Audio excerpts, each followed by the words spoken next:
Viewers, welcome back. And doctor ਸਾਹਿਬ ਸਾਡੀ ਅਗਲੀ email London UK ਤੋਂ ਸਰਦਾਰ ਕੁਲਦੀਪ ਸਿੰਘ ਜੀ ਦੀ ਹੈ। ਇਹਨਾਂ ਨੇ ਫਤਿਹ ਬੁਲਾ ਕੇ ਲਿਖਿਆ ਹੈ, ਮੈਂ ਤੁਹਾਨੂੰ ਅੱਜ ਛੋਟੀ ਜਿਹੀ ਈਮੇਲ ਲਿਖ ਰਿਹਾ ਹਾਂ ਕਿਉਂਕਿ ਮੈਂ ਬਿਜ਼ੀ ਹਾਂ। ਮੈਂ ਇੱਕ ਸੁਝਾਅ ਦੇ ਰਿਹਾ ਹਾਂ, ਸਾਨੂੰ ਸੁਰਜੀਤ ਸਿੰਘ ਨੂੰ ਕਿਸੇ ਡੱਚ, ਕੈਨੇਡੀਅਨ ਜਾਂ ਖਾਲਿਸਤਾਨ ਪੱਖੀ ਦੇਸ਼ ਵਿੱਚ ਸਿਆਸੀ ਸ਼ਰਨ ਦਿਵਾਉਣੀ ਚਾਹੀਦੀ ਹੈ। ਜੇ ਇਵੇਂ ਹੁੰਦਾ ਹੈ ਤਾਂ ਸਾਨੂੰ ਸੁਰਜੀਤ ਸਿੰਘ ਨੂੰ ਹੇਗ ਵਿੱਚ ਇੰਟਰਨੈਸ਼ਨਲ ਕ੍ਰਿਮੀਨਲ ਕੋਰਟ ਦੇ ਸਾਹਮਣੇ ਪੇਸ਼ ਕਰਨਾ ਚਾਹੀਦਾ ਹੈ ਤਾਂ ਕਿ ਭਾਰਤ ਦੇ ਖਿਲਾਫ ਸਿੱਖ ਨਸਲਕੁਸ਼ੀ ਦਾ ਮੁਕੱਦਮਾ ਚਲਾਇਆ ਜਾ ਸਕੇ। ਹਾਂ ਡਾਕਟਰ ਸਾਹਿਬ, ਸਭ ਤੋਂ ਪਹਿਲਾਂ ਤਾਂ ਵੀਰ ਕੁਲਦੀਪ ਸਿੰਘ ਜੀ ਦਾ ਬਹੁਤ-ਬਹੁਤ ਧੰਨਵਾਦ ਜੀ। ਬੜੇ ਸੁਲਝੇ ਹੋਏ ਵੀਰ ਨੇ ਜੀ ਔਰ ਬੜੀ ਦੂਰ ਦੀ ਸੋਚਦੇ ਨੇ ਜੀ। ਅਸੀਂ ਦੇਖਿਆ ਹੀ ਹੈ ਵੀ ਕਿਵੇਂ ਸੁਰਜੀਤ ਸਿੰਘ ਦੀ ਪੈਟੀਸ਼ਨ ਪੰਜਾਬ ਹਰਿਆਣਾ ਹਾਈ ਕੋਰਟ ਨੇ ਰੱਦ ਕਰ ਦਿੱਤੀ ਜੀ ਔਰ ਈਵਨ ਉਸ ਦੀ ਜਿਹੜੀ ਸੁਰੱਖਿਆ ਦੀ ਮੰਗ ਸੀ ਉਹਨੂੰ ਵੀ ਰੱਦ ਕਰ ਦਿੱਤਾ ਜੀ। ਮੀਡੀਆ ਦੀਆਂ ਖਬਰਾਂ ਦੱਸਦੀਆਂ ਨੇ ਕਿ ਹੁਣ ਰਾਦਰ ਇੱਕ ਐਡੀਸ਼ਨਲ ਰਿਪੋਰਟ ਆਈ ਹੈ ਕਿ ਸੁਰਜੀਤ ਸਿੰਘ ਨੂੰ ਗ੍ਰਿਫਤਾਰ ਕੀਤਾ ਜਾਏ ਔਰ ਮੈਨੂੰ ਕੋਈ ਹੈਰਾਨੀ ਨਹੀਂ ਹੋਏਗੀ ਕਿ ਉਸ ਨੂੰ ਉਹ ਜਿਹੜਾ ਉਹ ਗ੍ਰਿਫਤਾਰ ਵੀ ਕਰ ਸਕਦੇ ਨੇ, ਐਲੀਮੀਨੇਟ ਵੀ ਕਰ ਸਕਦੇ ਨੇ ਜੀ।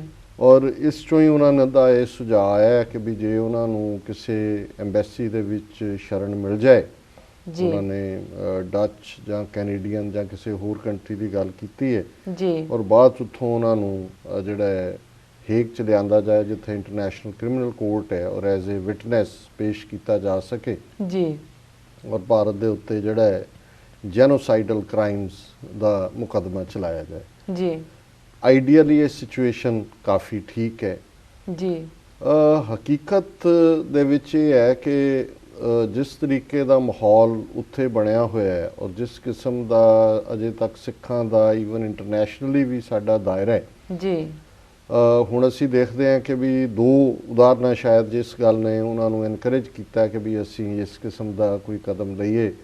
ਉਹਨਾਂ ਦੇ ਵਿੱਚ ਜੂਲੀਅਨ ਅਸਾਂਜੇ ਦਾ ਮਾਮਲਾ, ਜਿਹਨੇ ਇਕਵਾਡੋਰ ਦੇ ਵਿੱਚ ਸ਼ੈਲਟਰ ਲਈ ਹੋਈ ਹੈ ਜੀ, ਲੰਡਨ ਦੇ ਵਿੱਚ ਜੀ, ਔਰ ਦੂਸਰਾ ਮਿਸਟਰ ਸਨੋਡਨ ਜਿਹੜਾ ਕਿ ਇਸ ਵੇਲੇ ਮਾਸਕੋ ਬੇਸ਼ੱਕ ਟ੍ਰਾਂਜ਼ਿਟ ਦੇ ਵਿੱਚ ਹੈ ਪਰ ਉਸ ਨੂੰ ਬੋਲੀਵੀਆ, ਵੈਨਜ਼ੂਏਲਾ, ਈਵਨ ਕਿਊਬਾ ਨੇ ਅਜੇ ਪਬਲਿਕਲੀ ਤਾਂ ਨਹੀਂ ਕਿਹਾ ਜੀ, ਪਰ ਉਹਨਾਂ ਨੇ ਵੈਨਜ਼ੂਏਲਾ ਨੂੰ ਵੈਲਕਮ ਕੀਤਾ ਹੈ ਕਿ ਉਹਨੂੰ ਅਸਾਈਲਮ ਦੇਣ ਨੂੰ ਤਿਆਰ ਹੈ ਜੀ। ਸੋ ਉਹਨਾਂ ਨੂੰ ਇਹ ਲੱਗਦਾ, ਹਾਲਾਂਕਿ ਹਕੀਕਤ ਇਹ ਹੈ ਕਿ ਜੇ ਬੋਲੀਵੀਆ ਦਾ ਪ੍ਰੈਜ਼ੀਡੈਂਟ ਫਲਾਈ ਕਰ ਰਿਹਾ ਸੀ ਯੂਰਪ ਦੇ ਉੱਤੋਂ ਦੀ ਤਾਂ ਈਵਨ ਫਰਾਂਸ ਔਰ ਪੁਰਤਗਾਲ ਔਰ ਦੂਸਰਿਆਂ ਨੇ ਫਲਾਈ ਨਹੀਂ ਕਰਨ ਦਿੱਤਾ, ਉਹਨਾਂ ਨੂੰ ਵਿਆਨਾ ਜਾਣਾ ਪਿਆ ਕਿ ਜੀ ਉਹਦੇ ਸ਼ਾਇਦ ਸਨੋਡਨ ਹੈ ਉਹਦੇ ਨਾਲ ਜੀ।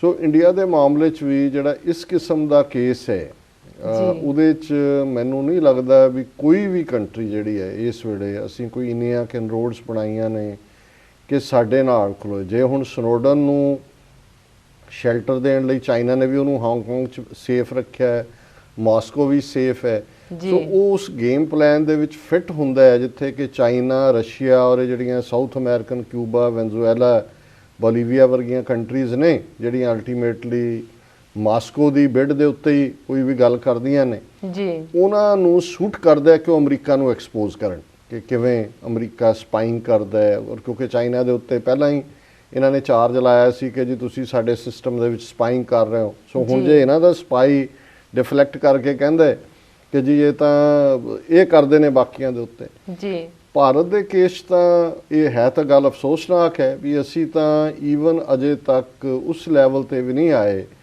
ਕਿ ਇੰਟਰਨੈਸ਼ਨਲੀ ਸਾਡੇ ਬਿਹਾਫ 'ਤੇ ਕੈਨੇਡਾ ਜਾਂ ਈਵਨ ਇੰਗਲੈਂਡ ਵਰਗੀ ਜਿਹੜੀ ਹਕੂਮਤ ਹੈ ਉਹ United nations human right council 'ਚ ਜਾਂ ਦੂਸਰੀਆਂ ਥਾਵਾਂ ਦੇ ਉੱਤੇ ਇਸ ਇਸ਼ੂ ਨੂੰ ਚੁੱਕ ਸਕੇ। ਆਉਂਦੇ ਜ਼ਰੂਰ ਨੇ ਰਿਪਰੈਜ਼ੈਂਟੇਟਿਵ ਉੱਥੋਂ ਹਿਊਮਨ ਰਾਈਟਸ ਦੇ, ਬੜੇ ਲੋਅਰ ਲੈਵਲ 'ਤੇ ਹੀ ਸਾਡੀ ਅਜੇ ਗੱਲ ਤੁਰੀ ਹੈ। ਪਰ ਮੈਂ ਸਮਝਦਾ ਹਾਂ ਵੀ ਇੱਕ ਗੱਲ ਜਿਹੜੀ ਜ਼ਰੂਰ, ਜਿਵੇਂ ਅਸੀਂ ਪਿਛਲੇ ਆਪਣੀ ਪ੍ਰੈਜੈਂਟੇਸ਼ਨ 'ਚ ਕਹੀ ਵੀ ਸੀ ਕਿ ਸਾਡੀਆਂ ਪੰਜਾਬ ਦੀਆਂ ਸਿੱਖ ਜਥੇਬੰਦੀਆਂ, ਪੰਥਕ ਜਥੇਬੰਦੀਆਂ ਜਿਹੜੀਆਂ ਨੇ ਉਹ ਪ੍ਰੋਟੈਕਸ਼ਨ ਦੇਣ ਸੁਰਜੀਤ ਸਿੰਘ ਨੂੰ ਜੀ, ਉਹ ਇਸ ਗੱਲ ਨੂੰ ਯਕੀਨੀ ਬਣਾਉਣ। ਹਾਲਾਂਕਿ ਜਿਵੇਂ ਉਹਨਾਂ ਦੇ ਵਕੀਲ ਰਾਜਵਿੰਦਰ ਸਿੰਘ ਬੈਂਸ ਜਿਨ੍ਹਾਂ ਰਾਹੀਂ ਪੈਟੀਸ਼ਨ ਪੰਜਾਬ ਹਰਿਆਣਾ ਹਾਈ ਕੋਰਟ 'ਚ ਕੀਤੀ ਸੀ ਜੀ, ਉਹਨਾਂ ਨੇ ਕਿਹਾ ਵੀ ਅਸੀਂ ਸੁਪਰੀਮ ਕੋਰਟ 'ਚ ਜਾਵਾਂਗੇ ਔਰ ਅੱਜ ਹੀ ਬੀਬੀ ਪਰਮਜੀਤ ਕੌਰ ਖਾਲੜਾ ਜਿਹੜੇ ਕਿ TV 84 ਨਿਊਜ਼ ਦੇ ਉੱਤੇ ਆ ਜਾਣਗੇ ਇਸ ਮੁੱਦੇ ਬਾਰੇ ਵੀ ਔਰ ਖਾਲੜਾ ਕੇਸ ਬਾਰੇ ਵੀ, ਜਿਹੜੇ ਕਿ ਸ਼ਹੀਦ ਜਸਵੰਤ ਸਿੰਘ ਖਾਲੜਾ ਦੇ ਸਿੰਘਣੀ ਨੇ ਔਰ ਬੜੀ ਬਹਾਦਰੀ ਨਾਲ ਉਹਨਾਂ ਨੇ ਮਨੁੱਖੀ ਹੱਕਾਂ ਦਾ ਝੰਡਾ ਚੁੱਕਿਆ ਹੋਇਆ ਜੀ। ਸੋ ਉਹ ਵੀ ਅੱਜ ਉਹਨਾਂ ਨੇ ਮੀਡੀਆ ਨੂੰ ਇਹ ਬਰੀਫਿੰਗ ਕੀਤੀ ਸੀ ਕਿ ਵੀ ਅਸੀਂ ਹੋਰ ਵੀ ਪਰਿਵਾਰ ਜਿਹੜੇ ਨੇ ਜਿਹੜੇ ਸੁਰਜੀਤ ਸਿੰਘ ਦੇ ਉਹਨਾਂ ਪੁਲਿਸ ਮੁਕਾਬਲਿਆਂ 'ਚ ਮਾਰੇ ਗਏ, ਇੱਕ ਦੋ ਤਾਂ ਆਲਰੇਡੀ ਕੁਝ ਟੀਵੀ ਚੈਨਲਸ ਦੇ ਉੱਤੇ ਉਹਨਾਂ ਦੇ ਇੰਟਰਵਿਊ ਆ ਰਹੇ ਨੇ ਵੀ ਉਹਨਾਂ ਨੂੰ ਵੀ ਅਸੀਂ ਲਾਈਨ ਅਪ ਕਰ ਰਹੇ ਹਾਂ ਜੀ। ਸੋ ਅਸੀਂ ਸਮਝਦੇ ਹਾਂ ਕਿ ਵੀ ਇਹ ਇੱਕ ਇਸ਼ੂ ਪੰਜਾਬ ਲੈਵਲ ਤੇ ਪਹਿਲਾਂ ਬਣਨ ਦੀ ਲੋੜ ਹੈ। ਔਰ ਤੁਸੀਂ ਦੇਖੋ ਵੀ ਪ੍ਰਕਾਸ਼ ਸਿੰਘ ਬਾਦਲ ਉਹਨੂੰ ਜਦੋਂ ਅੰਮ੍ਰਿਤਸਰ ਉਹ ਵੈਲਕਮ ਕਰ ਰਿਹਾ ਰਾਜਨਾਥ ਸਿੰਘ ਨੂੰ, ਹਰਮੰਦਰ ਸਾਹਿਬ ਦਾ ਮਾਡਲ ਦੇ ਰਿਹਾ ਜੀ, ਤੇ ਉਹਨੂੰ ਮੀਡੀਆ ਦੇ ਵਿੱਚ ਪੁੱਛਿਆ ਕਿ ਜੀ ਇਹ ਕੇਸ ਸਾਹਮਣੇ ਆਇਆ ਹੈ ਤੇ ਕਿ ਤੁਸੀਂ ਇਨਕੁਆਇਰੀ ਕਰਵਾਓਗੇ। ਉਹ ਕਹਿੰਦਾ ਜੀ ਹੁਣ ਉਹ ਅਦਾਲਤ 'ਚ ਗਿਆ, ਜੇ ਸਾਡੇ ਕੋਲ ਪਹਿਲਾਂ ਆਂਦਾ ਤੇ ਅਸੀਂ ਕਰਵਾ ਦੇਣੀ ਸੀ ਇਨਕੁਆਇਰੀ, ਹੁਣ ਅਦਾਲਤ ਨੇ ਨਾ ਕਰ ਦਿੱਤੀ, ਹੁਣ ਕਰਵਾਏ ਬਾਦਲ ਇਨਕੁਆਇਰੀ। ਜੀ। ਸੋ ਗੱਲ ਤਾਂ ਇਹ ਹੈ ਵੀ ਸਾਰੇ ਪ੍ਰੋਟੈਕਟ ਕਰ ਰਹੇ ਨੇ ਇੱਕ ਦੂਜੇ ਨੂੰ। ਜਿਹੜਾ ਗਿੱਲ ਜਿਹਦੇ ਖਿਲਾਫ ਨੇ ਚਾਰਜ ਲਾਇਆ ਉਹ ਕਮਿਸ਼ਨਰ ਹੈ ਲੁਧਿਆਣੇ ਦਾ, ਇਹ ਸਾਰੇ ਹੀ ਬਾਦਲ ਦੀ ਇਨਰ ਕੈਬਨਿਟ ਹੈ ਜੀ। ਹੁਣ ਕੋਰਟ ਨੂੰ ਕਹਿ ਰਿਹਾ ਜੀ ਤੂੰ ਡੀਜੀਪੀ ਨੂੰ ਸ਼ਿਕਾਇਤ ਕੀਤੀ, ਸੁਮੇਧ ਸੈਣੀ ਕਿਲਰ ਹੈ, ਗੈਂਗ ਲੀਡਰ ਹੈ। ਸੋ ਜਿਵੇਂ ਵੀਰ ਕੁਲਦੀਪ ਸਿੰਘ ਜੀ ਨੇ ਕਿਹਾ ਜੇ ਇਵੇਂ ਹੋ ਜਾਂਦਾ ਜਾਂ ਹੋ ਜਾਏ ਜੀ ਕਿ ਕੋਈ ਕੰਟਰੀ ਸਾਡੀ ਬਾਂਹ ਫੜੇ ਔਰ ਅਸੀਂ ਇੰਟਰਨੈਸ਼ਨਲ ਕ੍ਰਿਮੀਨਲ ਕੋਰਟ ਤੱਕ ਜਾ ਸਕੀਏ, ਬਟ ਇਸ ਸਟੇਜ ਤੇ ਤਾਂ ਜੇ ਅਸੀਂ ਸੁਰਜੀਤ ਸਿੰਘ ਨੂੰ ਪੰਜਾਬ 'ਚ ਹੀ ਪ੍ਰੋਟੈਕਸ਼ਨ ਦੇ ਸਕੀਏ ਜੀ ਔਰ ਘੱਟੋ ਘੱਟ ਇਹ ਕੇਸ ਚੱਲਦਾ ਰਹੇ, ਹੋਰ ਵੀ ਪਰਿਵਾਰ ਸਾਹਮਣੇ ਆਉਣ ਤੇ ਚਰਚਾ ਜਿਹੜੀ ਹੈ ਉਹ ਅੱਗੇ ਤੁਰੇ, ਇਹੀ ਸਾਡੀ ਇਸ ਸਟੇਜ ਤੇ ਪ੍ਰਾਪਤੀ ਹੋ ਸਕਦੀ ਹੈ। ਮੈਂ ਨਹੀਂ ਸੋਚਦਾ ਕਿ ਵੀ ਅਸੀਂ ਇਸ ਲੈਵਲ ਤੇ ਹੈ ਕਿ ਵੀ ਕੋਈ ਗਵਰਨਮੈਂਟ ਕੈਨੇਡਾ ਦੀ ਜਾਂ ਯੂਰਪੀਅਨ ਜਾਂ ਈਵਨ ਸਾਊਥ ਅਮਰੀਕਨ ਗਵਰਨਮੈਂਟ ਵੀ ਸਿੱਖ ਜਿਹੜੇ ਬੇਘਰੇ ਲੋਕ ਨੇ ਜਿਨ੍ਹਾਂ ਦਾ ਕੋਈ ਆਧਾਰ ਨਹੀਂ ਹੈ ਉਹਨਾਂ ਦੀ ਖਾਤਰ, ਉਹ ਇੰਡੀਆ ਜਿਹਦੇ ਨਾਲ ਉਹਨਾਂ ਨੇ ਸੰਬੰਧ ਜੋੜੇ ਹੋਏ ਨੇ, ਵਪਾਰਕ ਹਿੱਤ ਜੋੜੇ ਹੋਏ ਨੇ ਜੀ, ਉਹਨਾਂ ਦੀ ਖਾਤਰ ਉਹ ਉਹਨਾਂ ਸੰਬੰਧਾਂ ਨੂੰ ਕੁਰਬਾਨ ਕਰਨ। ਇਹ ਹਕੀਕਤ ਹੈ, ਭਾਵੇਂ ਦੁਖਦਾਈ ਹੈ, but that is how it is. ਜੀ ਡਾਕਟਰ ਸਾਹਿਬ, ਸਾਡੀ ਅਗਲੀ ਈਮੇਲ ਵਰਜੀਨੀਆ ਤੋਂ ਸਰਦਾਰ ਪਰਮਜੀਤ ਸਿੰਘ ਜੀ ਦੀ ਹੈ। ਇਹ ਲਿਖਦੇ ਹਨ, ਮੇਰਾ ਇੱਕ ਨੇੜਲਾ ਦੋਸਤ ਅਨੰਦਪੁਰ ਸਾਹਿਬ ਵਿਖੇ ਵਿਰਾਸਤ-ਏ-ਖਾਲਸਾ ਵੇਖਣ ਗਿਆ। ਉਸ ਨੇ ਉੱਥੇ ਦੇਖਿਆ ਕਿ ਬਹੁਤ ਸਾਰੇ ਸਿੱਖ ਇਤਿਹਾਸ ਨੂੰ ਤੋੜਿਆ ਮਰੋੜਿਆ ਗਿਆ ਹੈ। ਉਦਾਹਰਨ ਦੇ ਤੌਰ ਤੇ ਹੀਰ ਰਾਂਝਾ, ਸੱਸੀ ਪੁੰਨੂ, ਮਿਰਜ਼ਾ ਸਾਹਿਬਾ ਆਦਿ ਨੂੰ ਸਿੱਖ ਕਲਚਰ ਦਾ ਹਿੱਸਾ ਵਿਖਾਇਆ ਗਿਆ ਹੈ। 4 ਸਾਹਿਬਜ਼ਾਦਿਆਂ ਦੀ ਸ਼ਹੀਦੀ ਸੰਬੰਧੀ ਵੀ ਉੱਥੇ ਗਲਤ ਜਾਣਕਾਰੀ ਦਿੱਤੀ ਗਈ ਹੈ। ਇਸ ਦੇ ਪਿੱਛੇ ਲੁਕੀ ਸਾਜ਼ਿਸ਼ ਨੂੰ ਸੰਗਤਾਂ ਸਾਹਮਣੇ ਬੇਨਕਾਬ ਕਰੋ। ਹਾਂ ਡਾਕਟਰ ਸਾਹਿਬ। ਸਭ ਤੋਂ ਪਹਿਲਾਂ ਤਾਂ ਵੀਰ ਪਰਮਜੀਤ ਸਿੰਘ ਜੀ ਦਾ ਧੰਨਵਾਦ, ਇਹ ਸਾਨੂੰ ਲਗਾਤਾਰਤਾ ਨਾਲ ਲਿਖਦੇ ਨੇ, ਹੋਰ ਵੀ ਜਾਣਕਾਰੀ ਭੇਜਦੇ ਰਹਿੰਦੇ ਨੇ ਜੀ। ਦੇਖੋ ਇਹ ਚਰਚਾ ਮੈਂ YouTube ਤੇ ਵੀ ਦੇਖੀ ਹੈ, ਉਸ ਤੋਂ ਪਹਿਲਾਂ ਵੀ ਜਦੋਂ ਵਿਰਾਸਤ-ਏ-ਖਾਲਸਾ ਦੀ ਗ੍ਰੈਂਡ ਓਪਨਿੰਗ ਜੀ ਇਹਨਾਂ ਨੇ ਕੀਤੀ ਹੈ ਉਦੋਂ ਵੀ ਕੁਝ ਰਿਵਿਊ ਜਿਹੜੇ ਆਏ ਉਹਦੇ 'ਚ ਕਿਹਾ ਗਿਆ ਸੀ ਕਿ ਕਾਫੀ ਗਲਤ ਡੈਪਿਕਸ਼ਨ ਹੈ ਹਿਸਟਰੀ ਦੀ। ਜੀ। ਕਿਉਂਕਿ ਮੇਰੇ ਕੋਲ ਉਸ ਦੀਆਂ ਡਿਟੇਲਸ ਨਹੀਂ ਨੇ ਤੇ ਮੈਂ ਇਸ ਪੋਜੀਸ਼ਨ 'ਚ ਤਾਂ ਨਹੀਂ ਹੈ ਕਿ ਮੈਂ ਇਸ ਤੇ ਕੋਈ ਡਿਟੇਲ ਕਮੈਂਟ ਕਰਾਂ ਜੀ। ਪਰ ਥੋੜਾ ਬਹੁਤ ਮੈਂ ਬੈਕਗ੍ਰਾਉਂਡ ਤੋਂ ਜਾਣੂ ਹਾਂ ਕਿ ਜਿਸ ਮਿਸਟਰ ਮੋਸ਼ੇ ਨੇ ਵਿਰਾਸਤ-ਏ-ਖਾਲਸਾ ਦਾ ਸਾਰਾ ਜਿਹੜਾ ਉਹ ਨਕਸ਼ਾ ਤਿਆਰ ਕੀਤਾ ਜੀ, ਉਹ ਬੜਾ ਪੱਕਾ ਯਹੂਦੀ ਹੈ। ਹੋਲੋਕਾਸਟ ਮਿਊਜ਼ੀਅਮ ਜਿਹੜਾ ਵਾਸ਼ਿੰਗਟਨ DC 'ਚ ਹੈ ਜਾਂ ਖਾਸ ਤੌਰ ਤੇ ਤੈਲ ਅਵੀਵ ਜਿਹੜੀ ਇਜ਼ਰਾਈਲ ਦੀ ਰਾਜਧਾਨੀ ਹੈ ਉਸ ਦੀ ਮਾਡਲਿੰਗ ਵੀ ਉਹਨੇ ਕੀਤੀ ਹੈ। ਔਰ ਉਹਨੇ ਇਸ ਨੂੰ ਬਣਾਉਣ ਤੋਂ ਪਹਿਲਾਂ ਜਾਂ ਇਸ ਦਾ ਸਟਰਕਚਰ ਦੇਣ ਤੋਂ ਪਹਿਲਾਂ ਕਈ ਸਾਲ ਉਸਨੇ ਸਿੱਖ ਧਰਮ ਬਾਰੇ ਬੜੇ ਵੇਰਵੇ ਦੇ ਨਾਲ ਸਟੱਡੀ ਕੀਤਾ ਜੀ। ਔਰ ਉਹਦਾ ਇਹ ਸੁਝਾਅ ਔਰ ਉਹਦੀ ਇਨੀਸ਼ੀਅਲ ਜਿਹੜੀ ਕੰਸਲਟੇਸ਼ਨ ਫੀਸ ਸੀ ਅਮਰੀਕਾ ਦੇ ਹੀ ਕੁਝ ਸਿੱਖਾਂ ਨੇ ਦਿੱਤੀ ਸੀ ਔਰ ਉਹਨਾਂ ਨੇ ਹੀ ਉਹਨੂੰ ਬਾਦਲ ਦੇ ਨਾਲ ਮਿਲਾਇਆ ਜੀ। ਉਹਦਾ ਇਹ ਸੁਝਾਅ ਸੀ ਕਿ ਜਿਹੜੀ ਸਿੱਖ ਹਿਸਟਰੀ ਹੈ ਉਹ ਜਦੋਂ ਖਾਸ ਤੌਰ ਤੇ 47 ਤੋਂ 84 ਤੱਕ ਇੱਕ ਤਾਂ ਉਹਨੂੰ ਬਹੁਤ ਸਿਮਿਲੈਰਿਟੀਜ਼ ਲੱਗਦੀਆਂ ਸੀ ਯਹੂਦੀਆਂ ਦੇ ਨਾਲ ਜੋ ਹਿਸਟਰੀ 'ਚ ਹੋਇਆ ਔਰ ਸਿੱਖਾਂ ਦੀ ਪਰਸੀਕਿਊਸ਼ਨ, ਤੇ ਉਹਨੂੰ 47 ਤੋਂ 84 ਤੱਕ ਦਾ ਪੀਰੀਅਡ ਹੋਰ ਵੀ ਜਿਹੜਾ ਉਹ ਬੜਾ ਢੁਕਵਾਂ ਲੱਗਦਾ ਸੀ, ਖਾਸ ਤੌਰ ਤੇ 84 ਦਾ। ਤੇ ਉਹ ਚਾਹੁੰਦਾ ਸੀ ਕਿ ਇਸ ਦੇ ਵਿੱਚ ਜਿਹੜਾ ਉਹ ਹਿਸਟਰੀ ਦੀ ਡੈਪਿਕਸ਼ਨ ਹੈ ਉਹ ਜੂਨ 84 ਤੱਕ ਕਰੇ ਜੀ। ਲੇਕਿਨ ਬਾਦਲ ਔਰ ਜਿਹੜੀ ਉਹ ਟੀਮ ਸਾਰੀ ਉਹਨੇ ਆਪਣੀ ਇਸ ਦੀ ਬਣਾਈ ਹੋਈ ਸੀ ਜਿਹਦੇ ਚ ਸੋ ਕਾਲਡ ਐਕਸਪਰਟ ਇਨਵੋਲਵ ਸੀ, ਉਹਨਾਂ ਨੇ ਜਿਹੜੀ ਕੱਟ ਆਫ ਲਾਈਨ ਹੈ ਉਹ 47 ਤੱਕ ਰੱਖੀ। ਹੁਣ ਜ਼ਾਹਰ ਹੈ ਕਿ ਜੇ 47 ਤੋਂ 84 ਤੱਕ ਦਾ ਵੇਰਵਾ ਹੁੰਦਾ ਹੈ ਜੀ ਤੇ ਜੋ ਅੱਜ ਦੀ ਹਕੂਮਤ ਸਿੱਖਾਂ ਨਾਲ ਕਰ ਰਹੀ ਹੈ, ਜਿਸ ਕਿਸਮ ਦੀ ਨਸਲਕੁਸ਼ੀ ਦੀਆਂ ਨੀਤੀਆਂ ਔਰ ਜੂਨ 84 ਦਾ ਘੱਲੂਘਾਰ ਹੈ, ਕਿਉਂਕਿ ਉਹ ਬੀਇੰਗ ਯਹੂਦੀ ਜਿਹੜੇ ਕਿ ਖੁਦ ਹੋਲੋਕਾਸਟ ਜੋ ਲੰਘੇ ਨੇ, ਸਭ ਤੋਂ ਕਰੰਟ ਤਾਂ ਇਹ ਘੱਲੂਘਾਰ ਹੈ ਕਿਉਂਕਿ ਘੱਲੂਘਾਰਾ ਸ਼ਬਦ ਹੀ ਹੋਲੋਕਾਸਟ ਦਾ ਵਾਂਗ ਹੈ ਕਿ ਵੀ ਕਿਵੇਂ ਸਾਡੀ ਨਸਲਕੁਸ਼ੀ ਕੀਤੀ ਗਈ ਜੀ। ਸੋ ਉਹ ਬਾਦਲ ਨੇ ਹੀ ਰਿਜੈਕਟ ਕੀਤਾ। ਸੋ ਅਸੀਂ ਇਹ ਸਮਝਦੇ ਹਾਂ ਵੀ ਹੀਰ ਰਾਂਝਾ, ਸੱਸੀ ਪੁੰਨੂ, ਸੋਹਣੀ ਮਹੀਵਾਲ ਜਾਂ ਮਿਰਜ਼ਾ ਸਾਹਿਬਾਂ, ਇਹ ਤਾਂ ਕੀ ਦਿਖਾਇਆ ਜਾਂ ਕੀ ਨਹੀਂ ਦਿਖਾਇਆ, ਇਹ ਤਾਂ ਬਿਸਾਈਡਸ ਦਾ ਪੁਆਇੰਟ ਹੈ ਕਿ ਈਵਨ ਇਹੀ ਬੇਈਮਾਨੀ ਸੀ ਕਿ ਤੁਸੀਂ ਹਿਸਟਰੀ ਨੂੰ 47 ਤੱਕ ਦਾ ਦੌਰ ਜ਼ਾਹਰ ਹੈ ਕਿ ਇਸ ਦੇ ਵਿੱਚ 18ਵੀਂ ਸਦੀ ਦਾ ਦੌਰ ਹੈ ਜਿਹਦੀ ਤੁਸੀਂ ਡੈਪਿਕਸ਼ਨ ਮੁਗਲ ਨੇ, ਅਫਗਾਨ ਨੇ, ਟਾਰਗੇਟ ਕਿਸੇ ਹੋਰ ਪਾਸੇ ਹੈ। ਸੋ ਇਹ ਜਿਹੜਾ ਹਿੰਦੂਤਵਾ ਦਾ ਫੁੱਟ ਸ਼ੋਲਜਰ ਹੈ ਬਾਦਲ, ਇਹਨੂੰ ਉਹ ਸੂਟ ਕਰਦਾ ਸੀ ਕਿ ਵੀ ਤੁਸੀਂ 18ਵੀਂ ਸਦੀ 19ਵੀਂ ਸਦੀ ਉਸ ਦੇ ਉੱਤੇ ਫੋਕਸ ਰੱਖੋ, ਸਿੱਖਾਂ ਨੂੰ ਇੱਕ ਹਿੰਦੂਤਵੀਆਂ ਦਾ ਰਾ ਮਟੀਰੀਅਲ ਬਣਾ ਕੇ ਰੱਖੋ, ਮੁਸਲਮਾਨਾਂ ਦੇ ਖਿਲਾਫ ਇਹਨਾਂ ਨੂੰ ਲੜਨ ਲਈ ਰੱਖੋ, ਤੇ ਇਸ ਲੈਵਲ ਤੱਕ ਹੀ ਜਾਣ ਦੀ ਗੱਲ ਸੀ। ਫਿਰ ਇਹ ਜਿਹੜਾ ਕੁਝ ਕੀਤਾ ਹੈ ਜਿਹਦੇ ਚ ਉਹਨਾਂ ਨੇ ਕਿਹਾ ਵੀ ਗਲਤ ਡੈਪਿਕਸ਼ਨ ਹੈ, ਇਹ ਬਾਦਲ ਨੂੰ ਇਹ ਵੀ ਸੂਟ ਨਹੀਂ। ਜੇ 47 ਤੱਕ ਕੱਟ ਆਫ ਡੇਟ ਦੇ ਵੀ ਦਿੱਤੀ ਤਾਂ ਉਹਨੂੰ ਇਹ ਵੀ ਨਹੀਂ ਚੰਗਾ ਲੱਗਦਾ ਹੋਣਾ ਵੀ ਇਹਨੂੰ ਤੁਸੀਂ ਐਕਸਕਲੂਸਿਵਲੀ ਖਾਲਸਾ ਹਿਸਟਰੀ ਬਣਾਓ ਜੀ ਜਾਂ ਸਿੱਖ ਹਿਸਟਰੀ ਬਣਾਓ। ਉਹਨੂੰ ਫਿਰ ਪੰਜਾਬੀਅਤ ਦੇ ਨਾਂ ਥੱਲੇ ਦੂਸਰਾ ਕੁਝ ਲਿਆਣਾ, ਇਹ ਉਸ ਦਾ ਮਾਈਂਡ ਸੈਟ ਹੈ। ਉਹ ਤਾਂ ਹਰ ਇਸ਼ੂ ਨੂੰ ਹੀ ਉਹਨੇ ਡਾਇਲੂਟ ਕੀਤਾ over A period of time. ਜੇ ਅਕਾਲੀ ਦਲ ਜਿਸ ਦਾ ਆਧਾਰ ਹੀ ਸਿੱਖਾਂ ਦੇ ਹਿੱਤਾਂ ਨੂੰ ਜਿਹੜਾ ਉਹ ਮਹਿਫੂਜ਼ ਰੱਖਣ ਦੇ ਲਈ ਸਟਰਗਲ ਸੀ, ਮੋਗਾ ਕਨਵੈਨਸ਼ਨ ਕਰਕੇ ਉਸਨੇ ਅਕਾਲੀ ਪਾਰਟੀ ਨੂੰ ਪੰਜਾਬੀ ਪਾਰਟੀ ਬਣਾਇਆ ਜੀ, ਔਰ ਇਹ ਕਿਹਾ ਕਿ ਜੀ ਨਹੀਂ ਇਹ ਸਿੱਖਾਂ ਦੀ ਐਕਸਕਲੂਸਿਵ ਨਹੀਂ ਹੈ। ਔਰ ਅੱਜ ਹਾਲ ਇਹ ਹੈ ਵੀ 9 ਜਾਂ 10 ਹਿੰਦੂ ਐਮਐਲਏ ਨੇ ਅਕਾਲੀ ਦਲ ਦੇ ਵਿੱਚ ਔਰ ਸੂਟੇ ਲਾਉਣ ਵਾਲੇ ਜੀ। ਸੋ ਇਹ ਨਹੀਂ ਹੈ ਕਿ ਵੀ ਤੁਸੀਂ ਕੋਈ ਆਪਣੀ ਪੋਲੀਟੀਕਲ ਪਾਰਟੀ ਨੂੰ ਹੀ ਮਹਿਫੂਜ਼ ਰੱਖਿਆ। ਸੋ ਜਿਹਨੇ ਅਕਾਲੀ ਦਲ, ਸਿੱਖ ਪਰੰਪਰਾਵਾਂ, ਸ਼੍ਰੋਮਣੀ ਕਮੇਟੀ, ਉੱਥੇ ਗਊਸ਼ਾਲਾਵਾਂ ਬਣ ਰਹੀਆਂ, ਲੇਕਿਨ ਜਿਹੜੇ ਨੇ ਕਿਵੇਂ ਸਿੱਖਾਂ ਦੀ ਦੁਰਦਸ਼ਾ ਕੀਤੀ ਹੋਈ ਹੈ, ਕਿਵੇਂ ਨੌਜਵਾਨਾਂ ਨੂੰ ਜੇਲ੍ਹਾਂ 'ਚ ਡੱਕਿਆ ਹੋਇਆ ਹੈ, ਕੂੜ ਸੌਦਾ ਹੋਏ, ਆਸ਼ੂਤੋਸ਼ ਦੇ ਜਿੰਨੇ ਡੇਰੇ ਪੰਜਾਬ 'ਚ ਬਣੇ ਨੇ, ਸੁਰਿੰਦਰ ਕੌਰ ਬਾਦਲ ਦੀ ਇਹਦੀ ਘਰ ਵਾਲੀ ਦੇ ਕਹਿਣ ਦੇ ਉੱਤੇ ਹੀ ਉਹ ਸਾਰੀਆਂ ਜ਼ਮੀਨਾਂ ਉਹਨੂੰ ਮਿਲੀਆਂ ਹੋਈਆਂ ਨੇ, ਪ੍ਰੋਟੈਕਸ਼ਨ ਉਹਨਾਂ ਦੀ ਹੈਗੀ ਹੈ, ਉਹਨਾਂ ਦੇ ਸਮਾਗਮ ਵੀ ਹੁੰਦੇ ਨੇ। ਲੇਕਿਨ ਔਰ ਅੱਜ ਵੀ ਈਵਨ ਸਰਕਾਰੀ ਕੁਝ ਸਕੂਲ ਵੀ ਮਾਲਵਾ ਰੀਜਨ ਦੇ ਜਿਹੜੇ ਨੇ ਉਹਨਾਂ ਦੇ ਵਿੱਚ ਕੂੜ ਸੌਦੇ ਵਾਲਿਆਂ ਦੇ ਸਮਾਗਮ ਹੁੰਦੇ ਨੇ। ਸੋ ਜਿਹਦਾ ਏਜੰਡਾ ਹੀ ਹਿੰਦੂਆਈਜ਼ ਕਰਨਾ, ਉਹਨੇ ਜੇ ਖਾਲਸਾ ਵਿਰਾਸਤ ਦੇ ਨਾਂ ਥੱਲੇ ਇਹ ਕੁਝ ਕੀਤਾ ਜਿਹੜਾ ਕਿ ਖਾਲਸਾ ਮੈਸੇਜ ਨੂੰ ਡਿਲੂਟ ਕਰਦਾ। ਸੋ ਇਹ ਇਨ ਲਾਈਨ ਹੈ ਜੋ ਕੁਝ ਉਹਨੇ 47 ਤੱਕ ਕੱਟ ਆਫ ਲਾਈਨ ਕਰਕੇ ਕੀਤਾ ਹੈ, ਜੋ ਹਾਲ ਉਹਨੇ ਅਕਾਲੀ ਦਲ ਦਾ ਕੀਤਾ ਹੈ, ਜੋ ਹਾਲ ਅੱਜ ਸ਼੍ਰੋਮਣੀ ਕਮੇਟੀ ਦਾ ਉੱਥੇ ਸੂਰਜ ਗ੍ਰਹਿਣ ਦੇ ਮੌਕੇ ਤੇ ਚੱਲੇ ਹੋਏ ਨੇ, ਜਿਹੜਾ ਉਹ ਜਾ ਕੇ ਗੰਗਾ ਦੇ ਵਿੱਚ ਡੁਬਕੀ ਲਾਉਣ ਜੀ। ਸੋ ਇਹ ਤਾਂ ਹਿੰਦੂਆਈਜ਼ਡ ਕੰਮ ਹੈ ਔਰ ਜ਼ਾਹਰ ਹੈ ਇਹ ਠੀਕ ਹੈ ਉਹਨਾਂ ਦੇ ਦੋਸਤ ਨੇ, ਇੱਕ ਨਹੀਂ ਬਹੁਤ ਸਾਰੀਆਂ ਜਿਹੜੀਆਂ ਨੇ ਮਿਸ ਰਿਪਰੈਜ਼ੈਂਟੇਸ਼ਨਸ ਹੋਣਗੀਆਂ ਇਹ ਸਾਰੇ 'ਚ, ਕਿਉਂਕਿ ਇਹ ਹਿੰਦੂਤਵੀ ਏਜੰਡੇ ਦੇ ਥੱਲੇ ਹੀ ਇਸ ਦੀ ਤਾਮੀਰ ਹੋਈ ਹੈ, ਕੋਈ ਕ੍ਰਿਸਟਲ ਕਲੀਅਰ ਖਾਲਸਾਈ ਥਾਟ ਦੇ ਥੱਲੇ ਨਹੀਂ ਜੀ। ਡਾਕਟਰ ਸਾਹਿਬ ਇੱਥੇ ਲੈਣੇ ਆ ਕਿ ਛੋਟਾ ਜਿਹਾ ਬ੍ਰੇਕ। ਵੀਰ ਤੁਸੀਂ ਸਾਡੇ ਨਾਲ ਇਸ ਤਰ੍ਹਾਂ ਜੁੜੇ ਰਹੋ, ਮਿਲਦੇ ਹਾਂ ਆਫਟਰ ਦੇ ਸ਼ਾਰਟ ਬ੍ਰੇਕ।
ਮਿਲੋ ਰੋਜ਼ਾਨਾ ਨਵੀਆਂ ਸ਼ਖਸੀਅਤਾਂ ਦੇ ਨਾਲ ਜਿੱਤ ਜਮੇ ਰਾਜਾਨ ਵਿੱਚ Monday through Friday 5 PM Eastern time only on TV 84 ਤੇ।